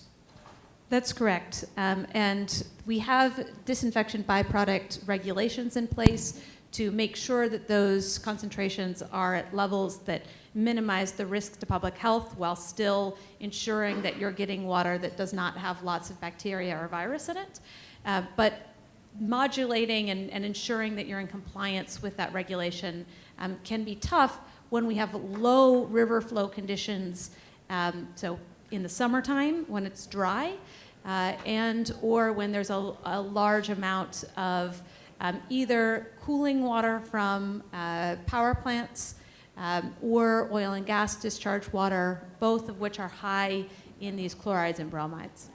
So we all share the same water, and whether we like it or not, water and energy are inextricably linked. Venki, the oil and gas sector has sometimes been criticized about their treatment of water, and some people have suggested that there really is that water and oil don't mix, you know, that there is no conceivable way in the long run for the oil and gas sector not to damage our water sector. You're in the water treatment business for the sector. What are your thoughts? Well, I think those comments are usually not well-founded on facts. The technology does exist to be able to support full environmental stewardship, and I think that producers typically want to meet environmental stewardship standards. So I think everything's there to do it. I do agree with Megan, and that's what's going on in most of the plays, is that maximizing recycle at this point, or reuse of water, is happening. And as they progress, as Hervé mentioned, you'll continue on a continuum of technology needs that'll be supported with more and more advanced technologies, especially as fields become mature. So. Yeah, so it is well within our means to effectively treat water. Some people have been concerned about the contamination of drinking water aquifers from produced water. Is that a serious issue in Pennsylvania? You know, I don't think so. I mean, I think that responsible treatment is out there. It's well regulated. Well, another factor is that sometimes oil and gas is produced at a far deeper level in the earth than the aquifers where we draw our drinking water. So there's actually some physical separation in some cases. Looking ahead, there's a lot of innovation in artificial intelligence, machine learning. How do you think that those technologies are going to affect how we design water infrastructure and operate water treatment systems? Hervé? A lot. Okay. We can raise our hands, a lot. Have you seen some creative examples already, or any surprises that you've seen in how those technologies can and cannot affect water treatment? Yeah, no, I am making a presentation on that in Asia in a couple of weeks. I think definitely a lot. We will need sensors. We are going to need reliable sensors because data is based on information. So we have some sensors, but we need more sensors, reliable. We have seen drones starting to be on plants. I think I can. Oh, that's so? Yeah, I can. There will be a lot. What is it going to be? The industry is asking itself. How is it going to shape our industry? In fact, there will be changes. Other industries have been changed, and the water industry will probably be also changed by it. So, yeah. Megan, are you seeing any interesting frontier areas of research for machine learning, artificial intelligence, and water? Yeah, so I think that there's actually lots of applications across many different scales.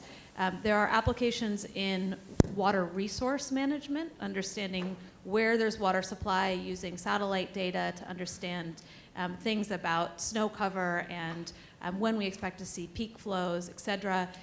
There's applications at the process level, ensuring that your processes are running at their most efficient possible sort of standards and energy efficiency, particularly when that comes to operating these systems dynamically, either to respond to variable water quality or changes in the required treatment volume, particularly if you did want to pair this with intermittent energy sources. And then I think there's also applications in machine learning and advanced computational tools in terms of actually designing the materials that are going into water treatment processes. And so there's a number of examples here at Carnegie Mellon of people who are doing materials-based research that's leveraging computational tools both to predict material properties but also to optimize those properties. Venki, where is sort of machine learning and artificial intelligence land in the product and technology roadmap for your company? Well, I think just taking a step back, we're still, one of the things we struggle with every day is the issues of cybersecurity our clients face and a willingness to share data. And there's a paradigm shift needed in, the industrial water technology world lives in a reactive, alarm-based culture, and we have to move to sensing and predictive diagnostics so before we can move to optimization and prevention. And I think that shift, along with the cybersecurity challenges, will open up a huge frontier. The opportunity is vast to drive performance, but we need more cost-effective sensing technology, and it has to be sensing the things we need. Today, the types of things we put in our systems aren't what we need to sense. So there's a lot of change needed at that basic level, and CMU is at the forefront of integration of automation across different fields, whether it be chemical engineering, material science, and computer engineering, and I think they're very well positioned for that. Okay.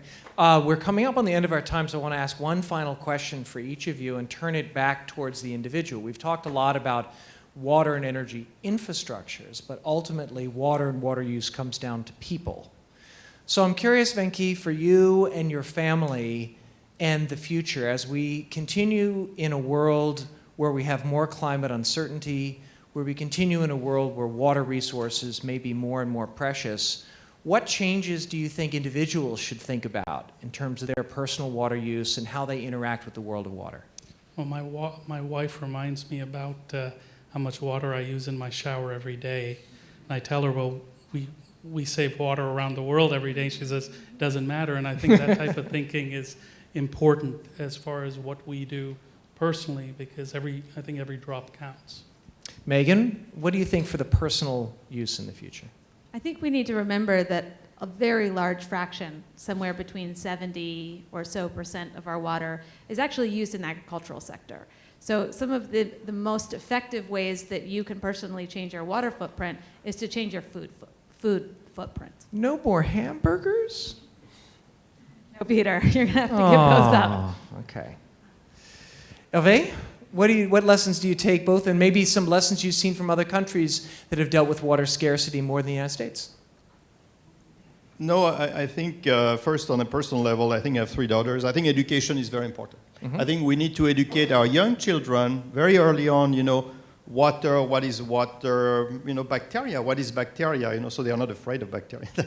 But I think it's education. Education is very important. Now, water is worldwide. Water doesn't know border, evaporation and then clouds. So I think water is also a good place to exchange between countries, between people. We have the same problems.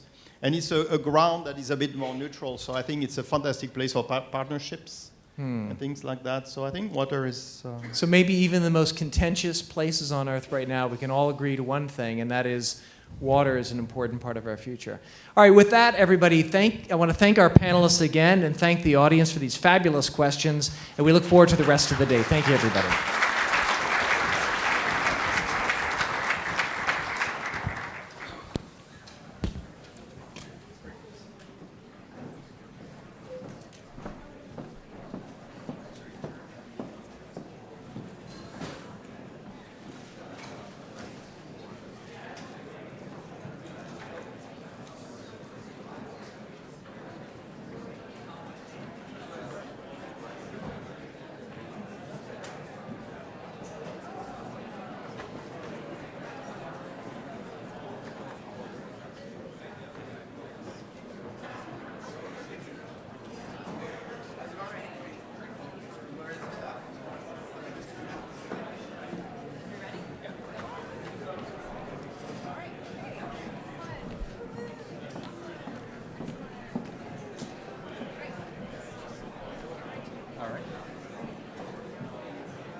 All right, everyone, we're going to keep the goodness going. We have another good panel for you up next. We do have a break scheduled after this session, so if you can hang tight for another 45 minutes, you'll have an opportunity for coffee, snacks, and other at that time. My name is Jacob Ward. I wear 2 hats. I am both a PhD student here at Carnegie Mellon University. I'm also the program manager for analysis at the U.S. Department of Energy, so especially excited to be able to wear both hats at this event today. Our next panel is Smart Cities, Transportation Infrastructure, Electrification, and the Autonomous Sharing Economy. I'm happy to announce an exceptional set of panelists, including Costa Samaras, who is not only the moderator, but also my PhD advisor, an assistant professor of civil and environmental engineering here at Carnegie Mellon University. His research spans energy, climate change, vehicle automation, and defense analysis, and he directs the Center for Engineering and Resilience for Climate Adaptation. He is an affiliated faculty member in Carnegie Mellon's Scott Institute for Energy Innovation, the College of Engineering's Energy, Science, Technology, and Policy program, and by courtesy, a faculty member in the H. John Heinz III College. Costa is also an adjunct senior researcher at the RAND Corporation. Not next to Costa, but framing Costa, we'll do sandwich introductions. We have Joe Dimaggio, Director of Business Development for Duquesne Light Company. Joe is the Director of Business Development there. He is responsible for identifying and executing on new investment opportunities and developing the company's long-term business strategy, including its role in advancing transportation electrification. Jumping across the stage a little bit there, we have Darren Epps, who's a product development specialist who helps lead electric transportation efforts at Atlanta-based Southern Company's Energy Innovation Center. Mr. Epps is currently focused on developing a next-generation electric vehicle charger, second-use electric vehicle programs, and innovative turnkey charging bundles for municipalities and fleets. We also have another colleague of mine, Sarah Alaksek, back here on your left-hand side of the stage. She is the Energy Efficient Mobility Systems Manager at the U.S. Department of Energy. where she manages transportation projects that help smart cities increase energy efficiency and reduce emissions through the convergence of connectivity, automation, shared mobility, multimodal urban transport, and EV charging infrastructure. She also wears lots of hats. Back on the other side of the stage, we have Karina Ricks, the director of the City of Pittsburgh's Department of Mobility and Infrastructure. The department is responsible for the transportation of people and goods throughout the city of Pittsburgh and for managing the operation of and access to the public right-of-way. And finally, in the center, we have Sherry Shapiro, who is the Senior Manager of Public Affairs for Pennsylvania and Delaware for Uber. Sherry leads Uber's public and government affairs efforts in Pennsylvania and Delaware. She spearheaded Uber's successful campaign in 2016 to legalize ride-sharing across Pennsylvania. Please welcome our panel, and Costa, with that, I give it to you. Thank you all for being here, and it's an honor to be introduced by one of our great graduate students that I co-advise with some of my colleagues here in the Scott Institute for Energy Innovation, and to be joined by such an illustrious panel of transportation leaders. Our panel today is about the future, and about the future of smart cities, the future of transportation, and the integration with the sharing economy, the integration with the electricity sector. And I wanted to mention that today, the Scott Institute for Energy Innovation kicked off our latest update for our emissions index that you can find at emissionsindex.org. And that helps us understand the impacts of maybe charging electric vehicles or using electricity across the country. So I invite all of you all to visit that website. Before we get too deep into that, I wanted to start here by understanding the future of a place like Pittsburgh. And I'm going to ask the panel, and we'll start with Karina, help us imagine what a smart city means to everyday folks, and what the future of a place like Pittsburgh means to everyday people. And maybe you can help us understand, what will a place like Pittsburgh look like in 25 years from a transportation or energy perspective? So I think when we're looking out 25 years, it's really helpful to look backwards to see where we've been. Maybe not 25 years, but maybe looking back 40 years, when Pittsburgh was a city twice its size. We were 600,000 plus people in this city. We had a robust economy. Many people, the primary commuting modes at that time were walking, using one of our 770 sets of stairs to get to and from the mills. We had a expansive transit system. We're continuously digging up rails that we didn't even know existed underneath our streets, of the vast streetcar system that once plied the city. But we also had a lot of challenges. We had horrific air quality. We had very compromised rivers. We paid a price for that economic robustness that we had in the city. So I think looking forward, when we look forward 25 years, I think we take the best of the past, but we also learn from it. I think a smart city, when we talk about energy, when we talk about at CMU, inevitably autonomy, that we also need to think about those lesser celebrated modes of walking and bicycling and transit use. The city of the future that I see is one where we, again, see walking and bicycling as being some of the primary means of getting around the city, especially for those very short trips that make up more than 60% of the trips that we make in our daily lives. When I think about autonomy and electrification, I really want to see that pushed into the transit sector, not necessarily the low capacity autonomous vehicles, but higher capacity buses, trains, and others that ply our city, so that we can really dramatically reduce the operational costs of that mode and have a level of service that is as great as we enjoy during peak hour, with very marginal costs additional to that system. And so where single occupant or low occupancy all electric autonomous mobility really is an ancillary supplement to that backbone system where the majority of our travel is taken by bicycling, walking, and transit. Great. So Sherry, what does it look like for Uber? What's Uber's vision of a future city 25 years from now? So first, I want to say that it looks a lot like what Karina just articulated. The idea for Uber is to have a very multimodal means of transportation. Public transit will always be the most efficient and the most environmentally beneficial way for people to get from place to place. Bicycles and walking excluded, of course. So it will be a very multimodal universe powered by electricity or something better if we can get there. And most importantly for us, both electric and shared. Shared is really a piece of this that we need to bring in beyond just public transit, but shared rides in individual cars as well. Something along the lines of 70% of trips now are taken in cars with one person in them. If we don't start shifting that mindset as well as adding the electric and autonomous pieces to it, we'll be missing out on a great opportunity to benefit cities. So you mentioned the electric part, and maybe we can go over to Joe and help us understand how an electric utility, especially a local distribution company, views what a smart city looks like 25 years from now.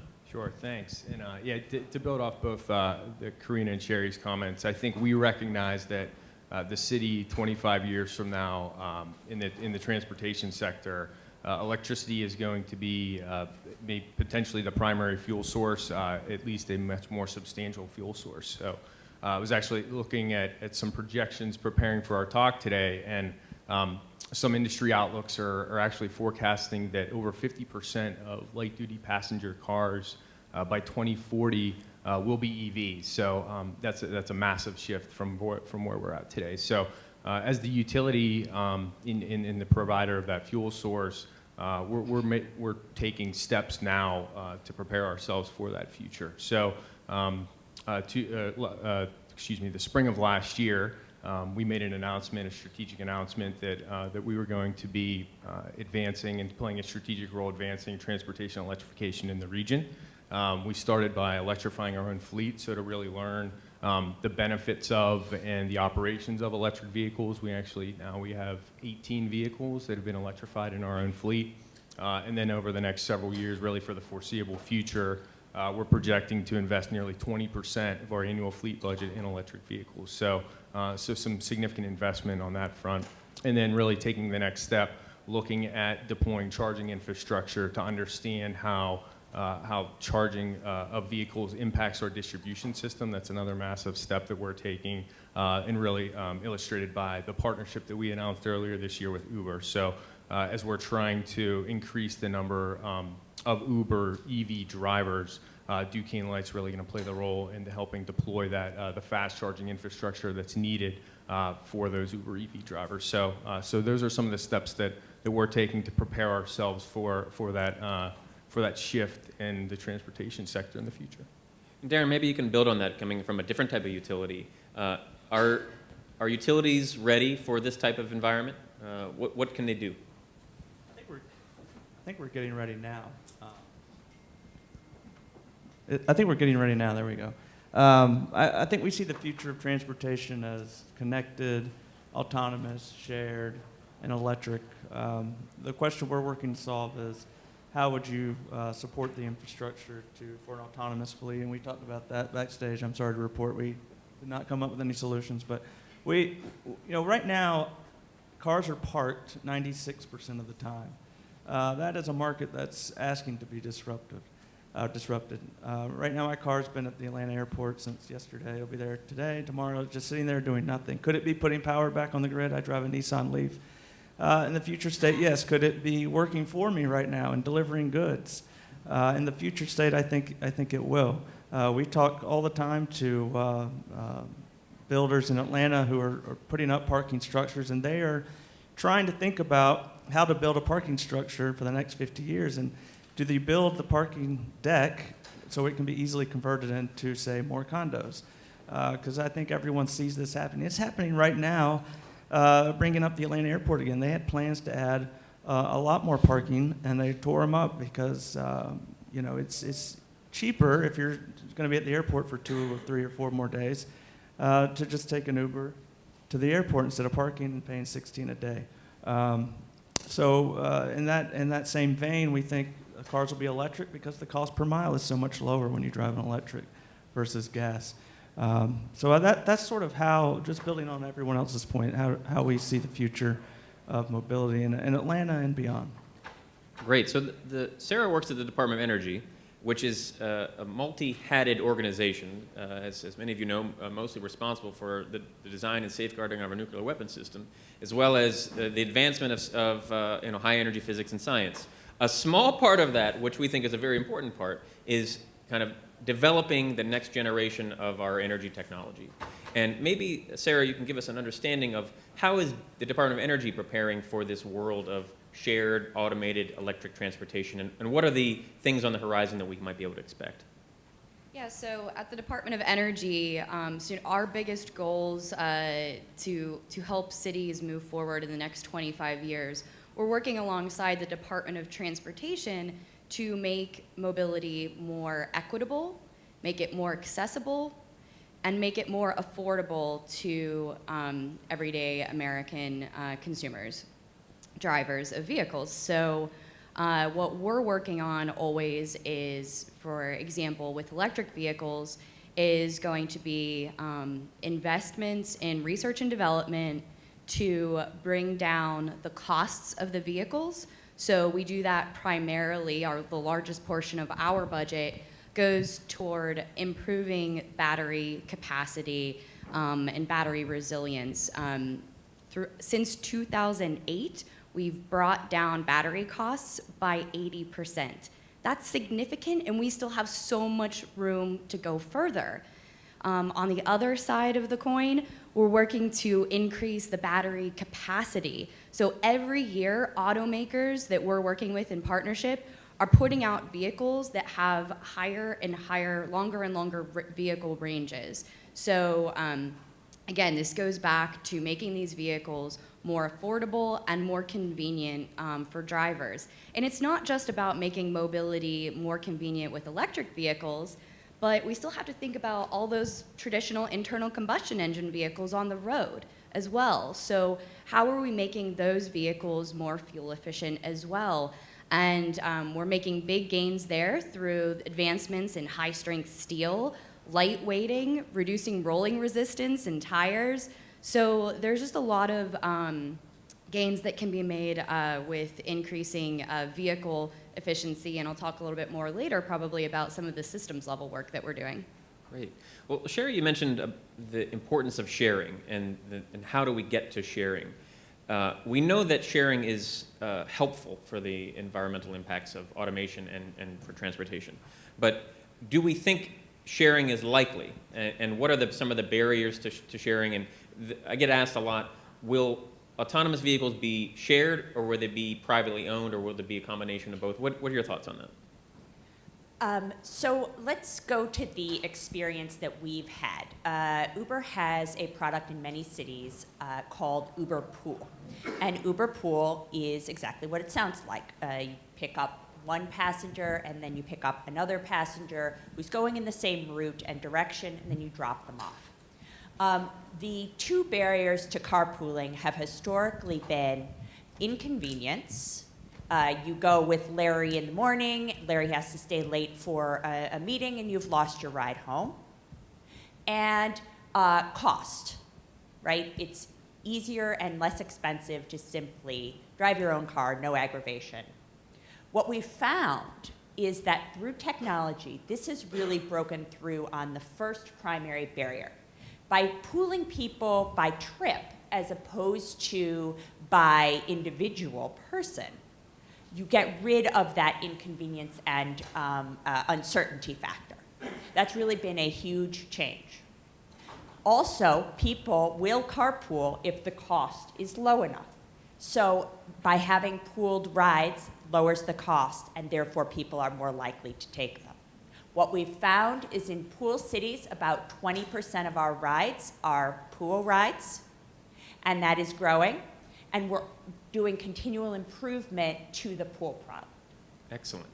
Well, I mean, the comments that Karina made in the beginning, which is about looking backward and thinking about our past, got me thinking about our previous transportation revolutions and how they really opened up a lot of new access and mobility for a whole bunch of different populations. Another thing that they also did was sometimes bisect neighborhoods, wall off neighborhoods, destroy neighborhoods. And I wonder how we can make choices at the beginning of this transportation revolution with the hindsight of the things that we've done wrong in the past so that we don't repeat some of those mistakes. And how could a smart city also improve equity, environmental justice, and access? Yeah, I assume this to me. This to you. So,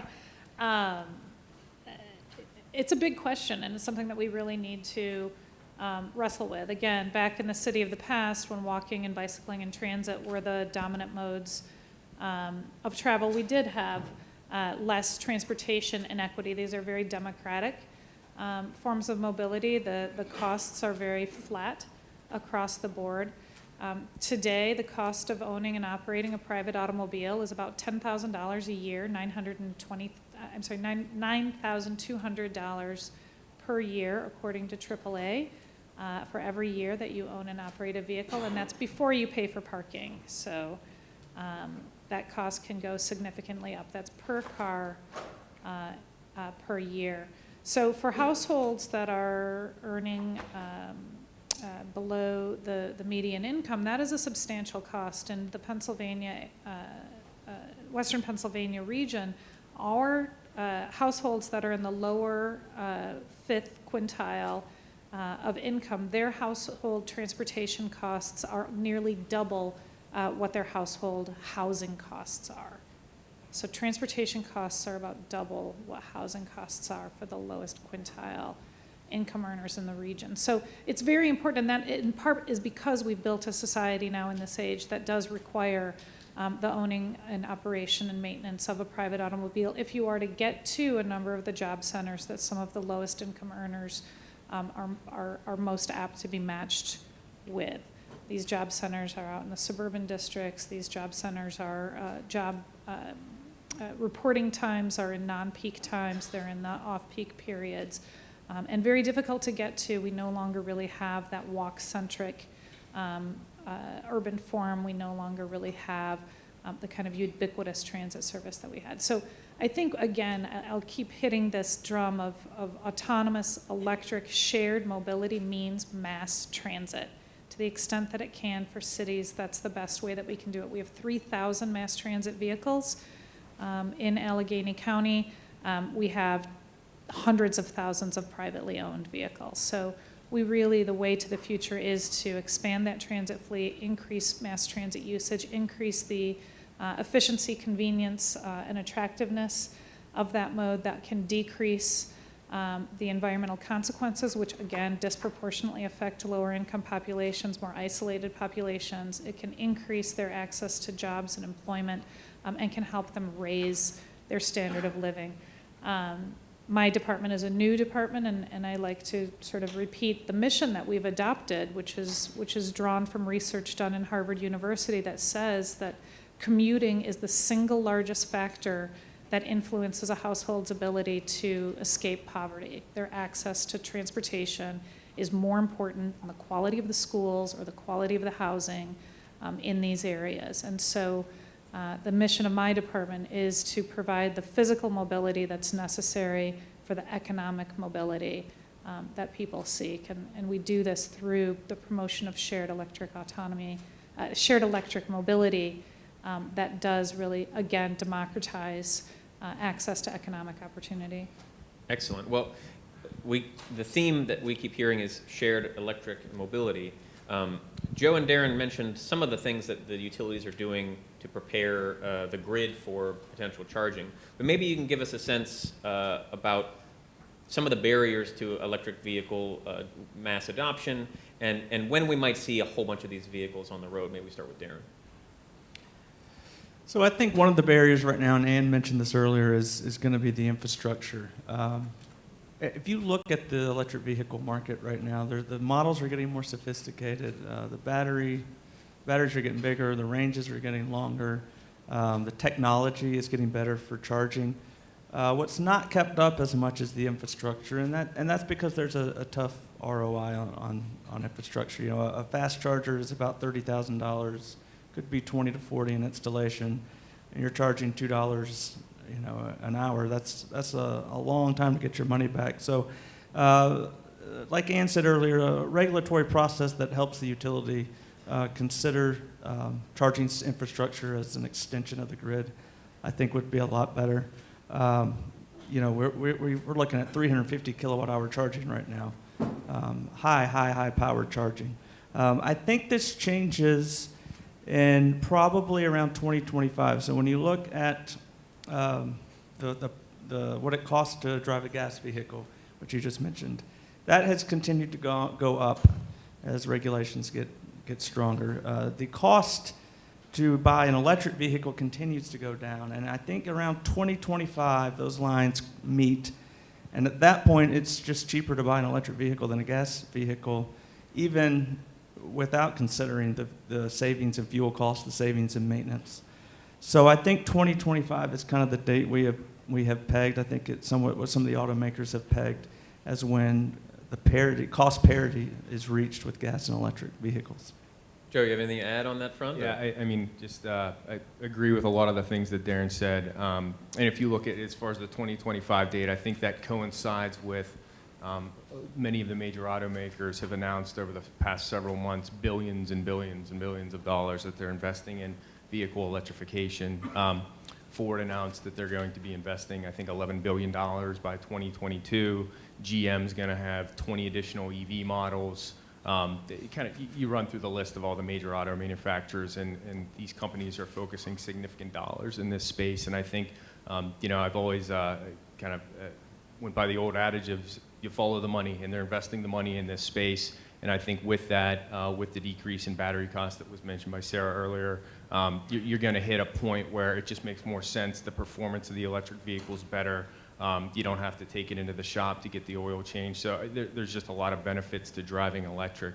And then just a couple other points. Locally, I think that we're not as mature in Western Pennsylvania as some other EV markets. There's roughly 1,500 vehicles within our Duquesne Light Service territory, EVs that are registered as of the end of the year. So we still have some barriers to cross as far as education goes. So that's something that we're trying to do as the utility. We're trying to educate our customers. We've been the title sponsor at the Pittsburgh Home and Garden Show for 20 plus years, I think now. So the past couple of years, we've put together a significant piece of our exhibit has been dedicated purely to electric vehicle education.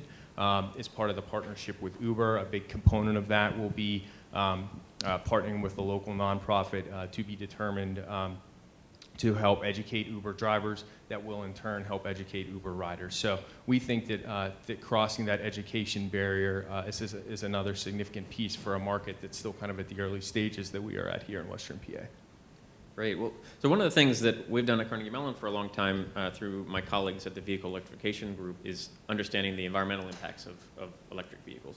So maybe, Sarah, you can help us understand, will shared automated electric vehicles be any better for the environment? What if I were to live 2 hours away and start driving a lot more? What is the grid going to look like? How do we assess if these are going to be good or not?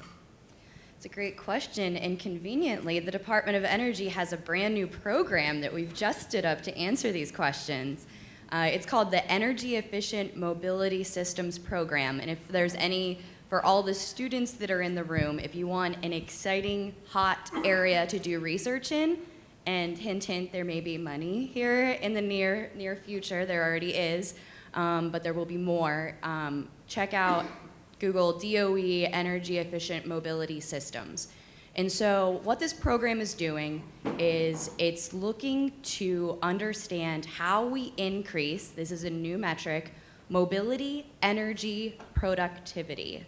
So how do we increase the bang for the buck that we get on every unit of goods or people moved? We know that with the advent of autonomous vehicles and increase in shared mobility, that VMT is likely going to rise. We think that there's going to be an increased accessibility for more people to move more. And the administration is very supportive of that. We should not be hindering people's accessibility and ability to move. But how do we do it in the most energy efficient way? So of course, this is looking at increased use of mass transit, increased use of shared mobility, limiting empty miles driven, and doing all of this in the most energy efficient way possible. And we're not just talking about when we think about smart cities and energy and mobility, a lot of people think strictly of electric vehicles. And I just want people to be thinking about how much bigger it is than that. It's not just EVs, it's about doing all of our mobility in the most efficient way possible. And so what the Energy Efficient Mobility Systems program is doing is we're starting to think with cities, how do we harness the power of data, the massive amounts of data that we have access to in our mobility systems, and use that to increase the efficiency of those systems. And so working with partners like Uber, for example, actually in one of our Living Labs projects, we're looking at how we can do just that.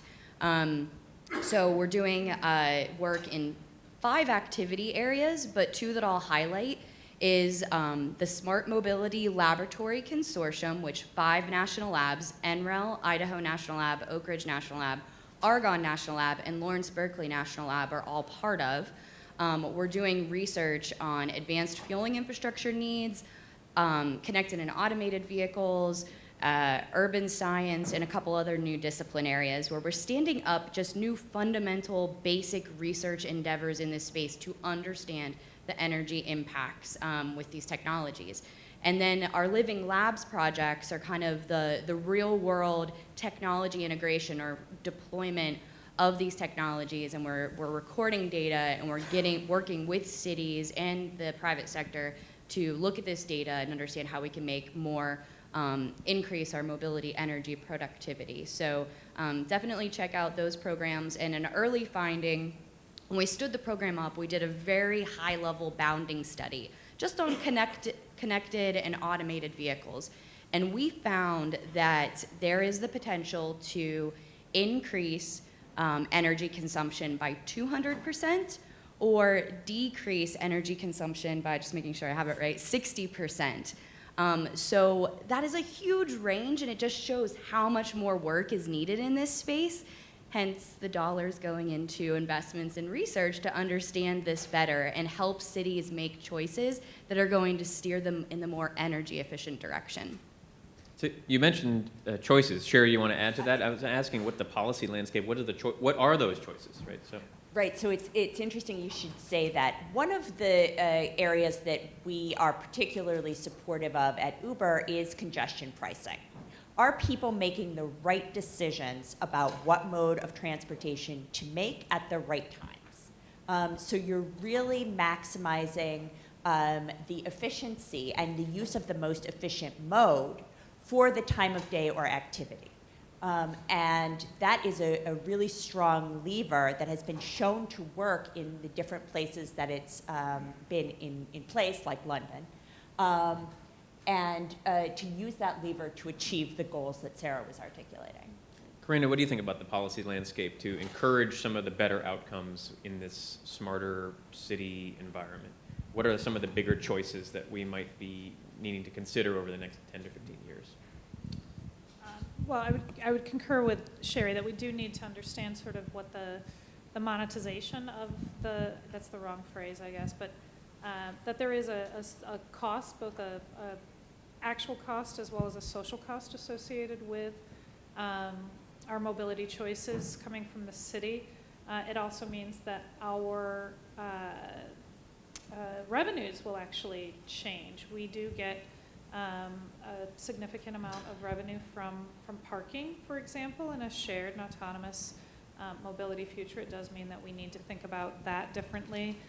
The significant cost, the significant revenue that funds the investment in infrastructure and the maintenance of our transportation facilities is from liquid fuels tax, which we're all delighted to see go away, but we do need to then replace those revenue sources with something else, because we're still going to need the streets and bridges and sidewalks and lights that we use there. And so really that's some of the critical questions that are in front of cities right now, and states as well, is to understand how do we promote this great green transformation to more sustainable modes of mobility, which we very, very much want to see thrive and be adopted, but at the same time, we need to backfill that so that we can continue to fund the maintenance and operations of our transportation systems.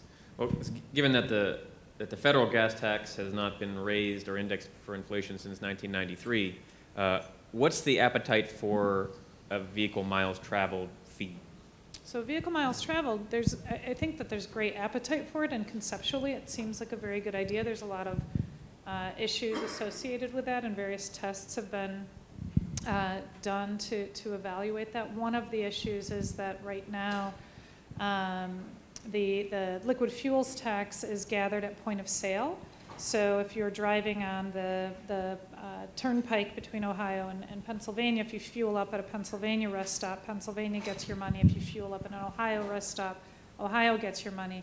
If it's vehicle miles traveled, we now have privacy concerns as to understand where you're traveling, when and how far and at what times. And as Sherry mentioned, that's one of the challenges with congestion pricing as well, is that it does sort of indicate a need for tracking you in a way. So there's still some bugs to be worked out on the vehicle miles traveled.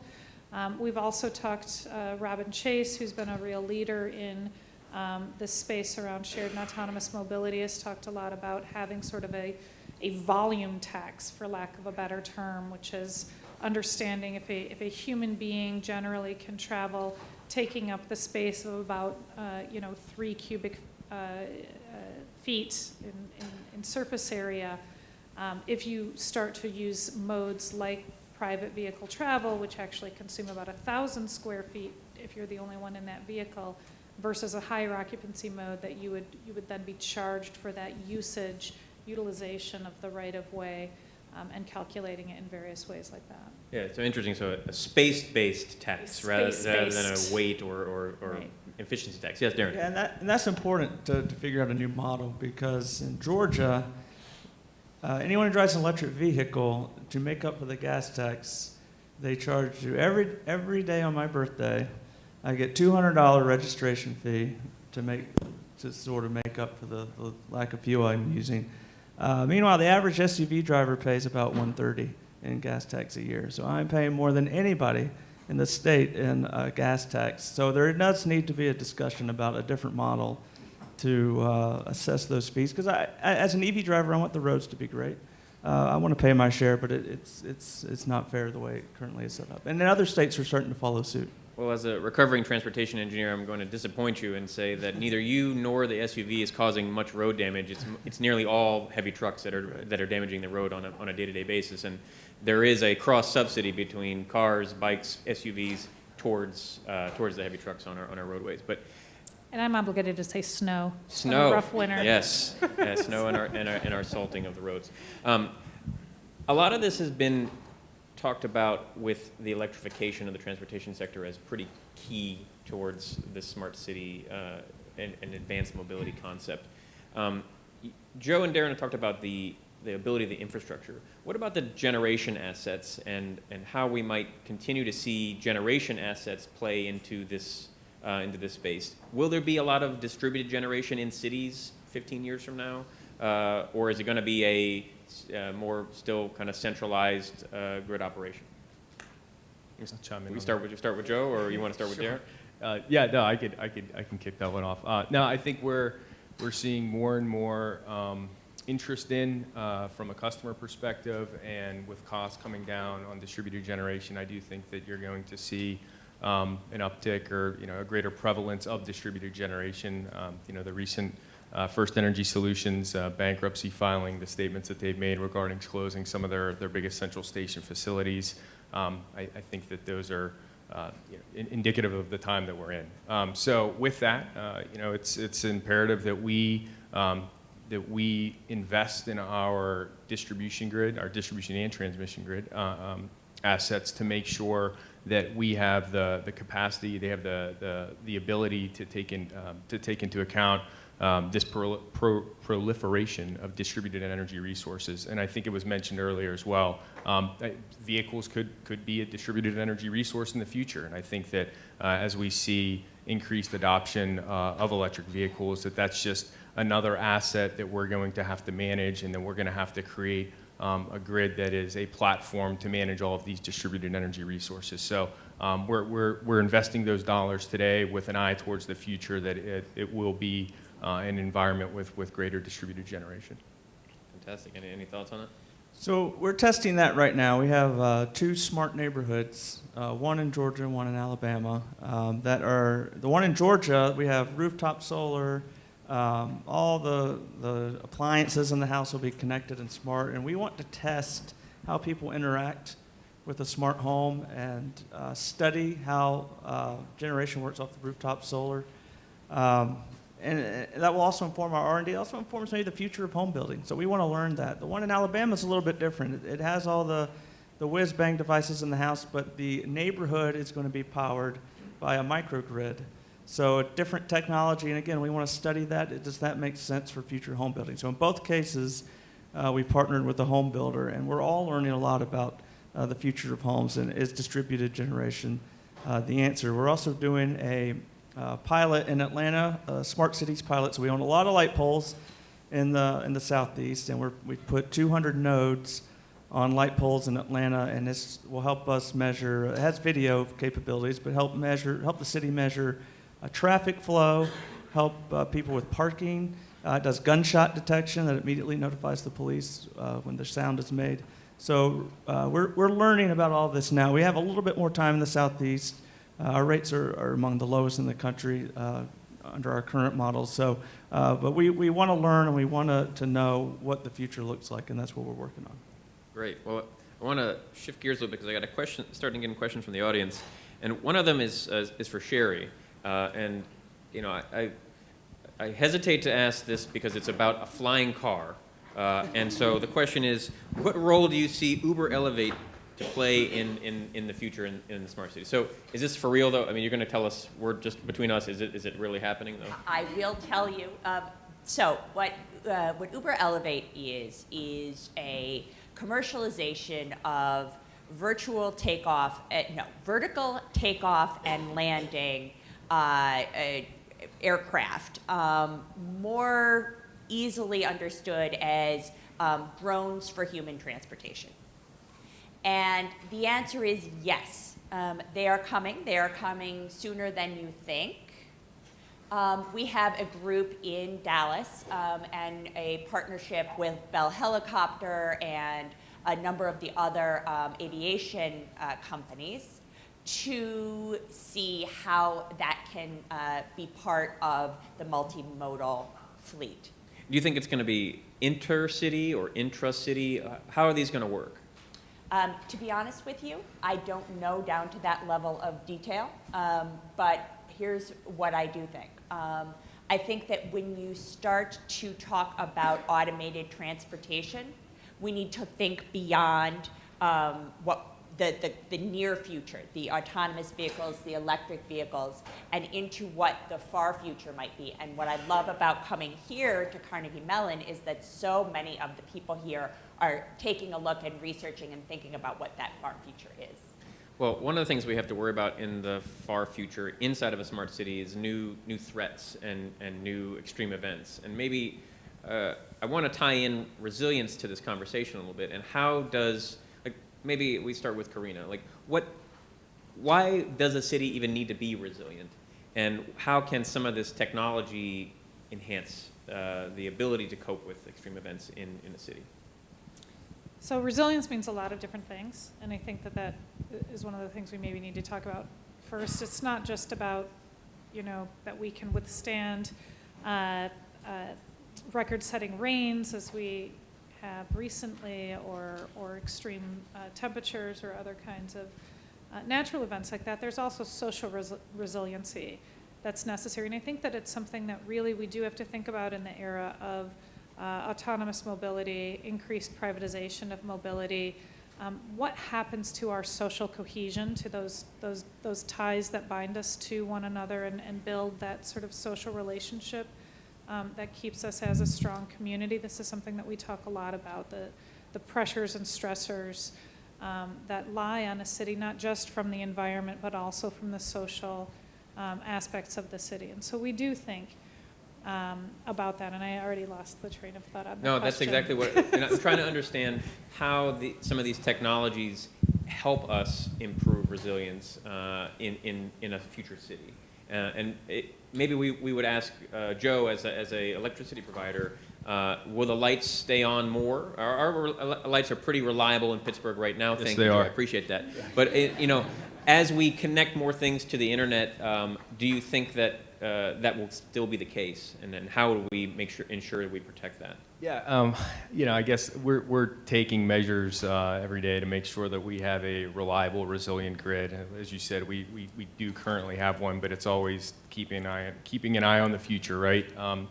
So we're investing hundreds of millions of dollars in a long-term infrastructure improvement plan to better that. And then also kind of along the lines of the theme of distributed generation, we're going to be piloting a microgrid at our Operations Center campus on the north side of the city, where our primary operations center is. So whenever there is extreme weather events, we're going to essentially harden the electrical infrastructure there. We're going to potentially pilot some generation technologies there as well, but basically hardening and improving the resiliency and the reliability of that campus, which is critical to making sure the lights stay on for all of our customers. So I'd say that who knows what the future holds, but we are at this point, we're investing significant dollars into preparing ourselves for that future. There's a lot of questions about the connection between distributed generation and EV charging.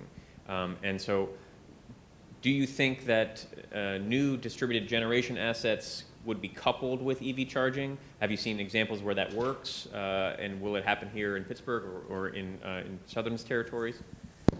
Yeah, I think it's a conversation to have. So, like I said, the future of EV charging, if you're going to try to simulate the gas station experience and be done in 5 minutes, is what I mentioned earlier, the 350 kilowatt hour charging.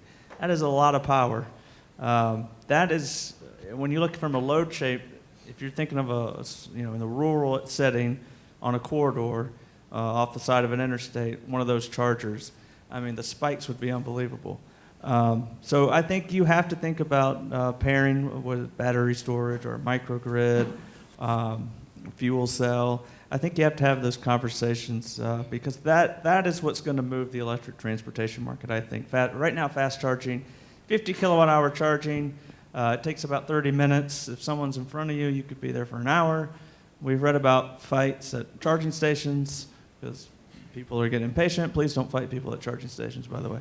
But 350 kilowatt hour charging sort of solves that. And you would need banks of those chargers. So I think that is, while it's not something we've seen yet, I think that is the future, is pairing that with distributed energy. Let me just chime in there for a second, Costa. I think this is an important point, is that we don't know what this future looks like. All that we know is that there's going to be an increased penetration in EVs, and there's going to be, or at least I believe there's going to be an increased penetration of distributed generation. So this is a critical time for us to be piloting things like Darren and Southern are doing. That Duquesne Light is just really getting off the ground, as I said, because we're at a relatively early stage in terms of market maturity here. But it's critical for the utility, I think, to be piloting technologies now to understand how this is going to impact our system, to impact the community that we serve. So just a plug there that we need to be piloting technologies now to better inform us for the future. I think we might have time for one more question. Is that okay? Okay. So we're in the midst of a technological revolution in the transportation sector, but the transportation sector is now the largest emitter of greenhouse gas emissions. And so, Sarah, we can start with you, and anybody can chime in. What's it going to take to deeply decarbonize the transportation sector, and what do the timelines look like? What are the levers that need to be pulled? I think that deep decarbonization, it really comes with diversifying from petroleum to begin with, and that is we still have a long road to go from there, and we're also very supportive of shifting to CNG use, especially in medium and heavy duty vehicles, for the emission reduction benefits that are available there for those types of vehicles. At the Department of Energy, we fund a lot of research and development in solar, wind, geothermal, to work towards bringing down the cost of those technologies to get more renewables on the grid. So I'll just leave it at that. Anybody else have any last-minute thoughts on either the future of a deeply decarbonized transportation sector? Karina? I mean, I'll just say again that when we have such a huge portion of our trips that are relatively short distance trips, that we still continue to drive and predominantly drive in single occupant vehicles, that again, creating a walkable community, a bikeable community, really enticing these zero emission modes of travel and making them more viable in our urban environments and in the suburban environments as well. Creating complete streets, increasing safety, really paying attention to the human experience. This pays dividends on any number of levels. Well, thank you. I would love for all of you to join me in thanking our panel for a wonderful conversation today.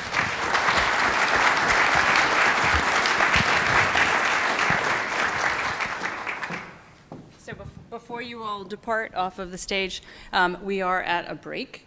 So we're going to take a few minutes, much like lunch. First, let's thank the panel again. Thank you very much.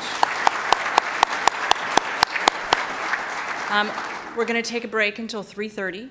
On the other side of this wall, much like lunch, there are refreshments for us. So use the facilities across the hall, get something to eat, come back in here. We have spaces up front, so those of you who are towards the back, when you come back, make sure you come towards the front, and we will start again at 3:30. Thank you again to our panel.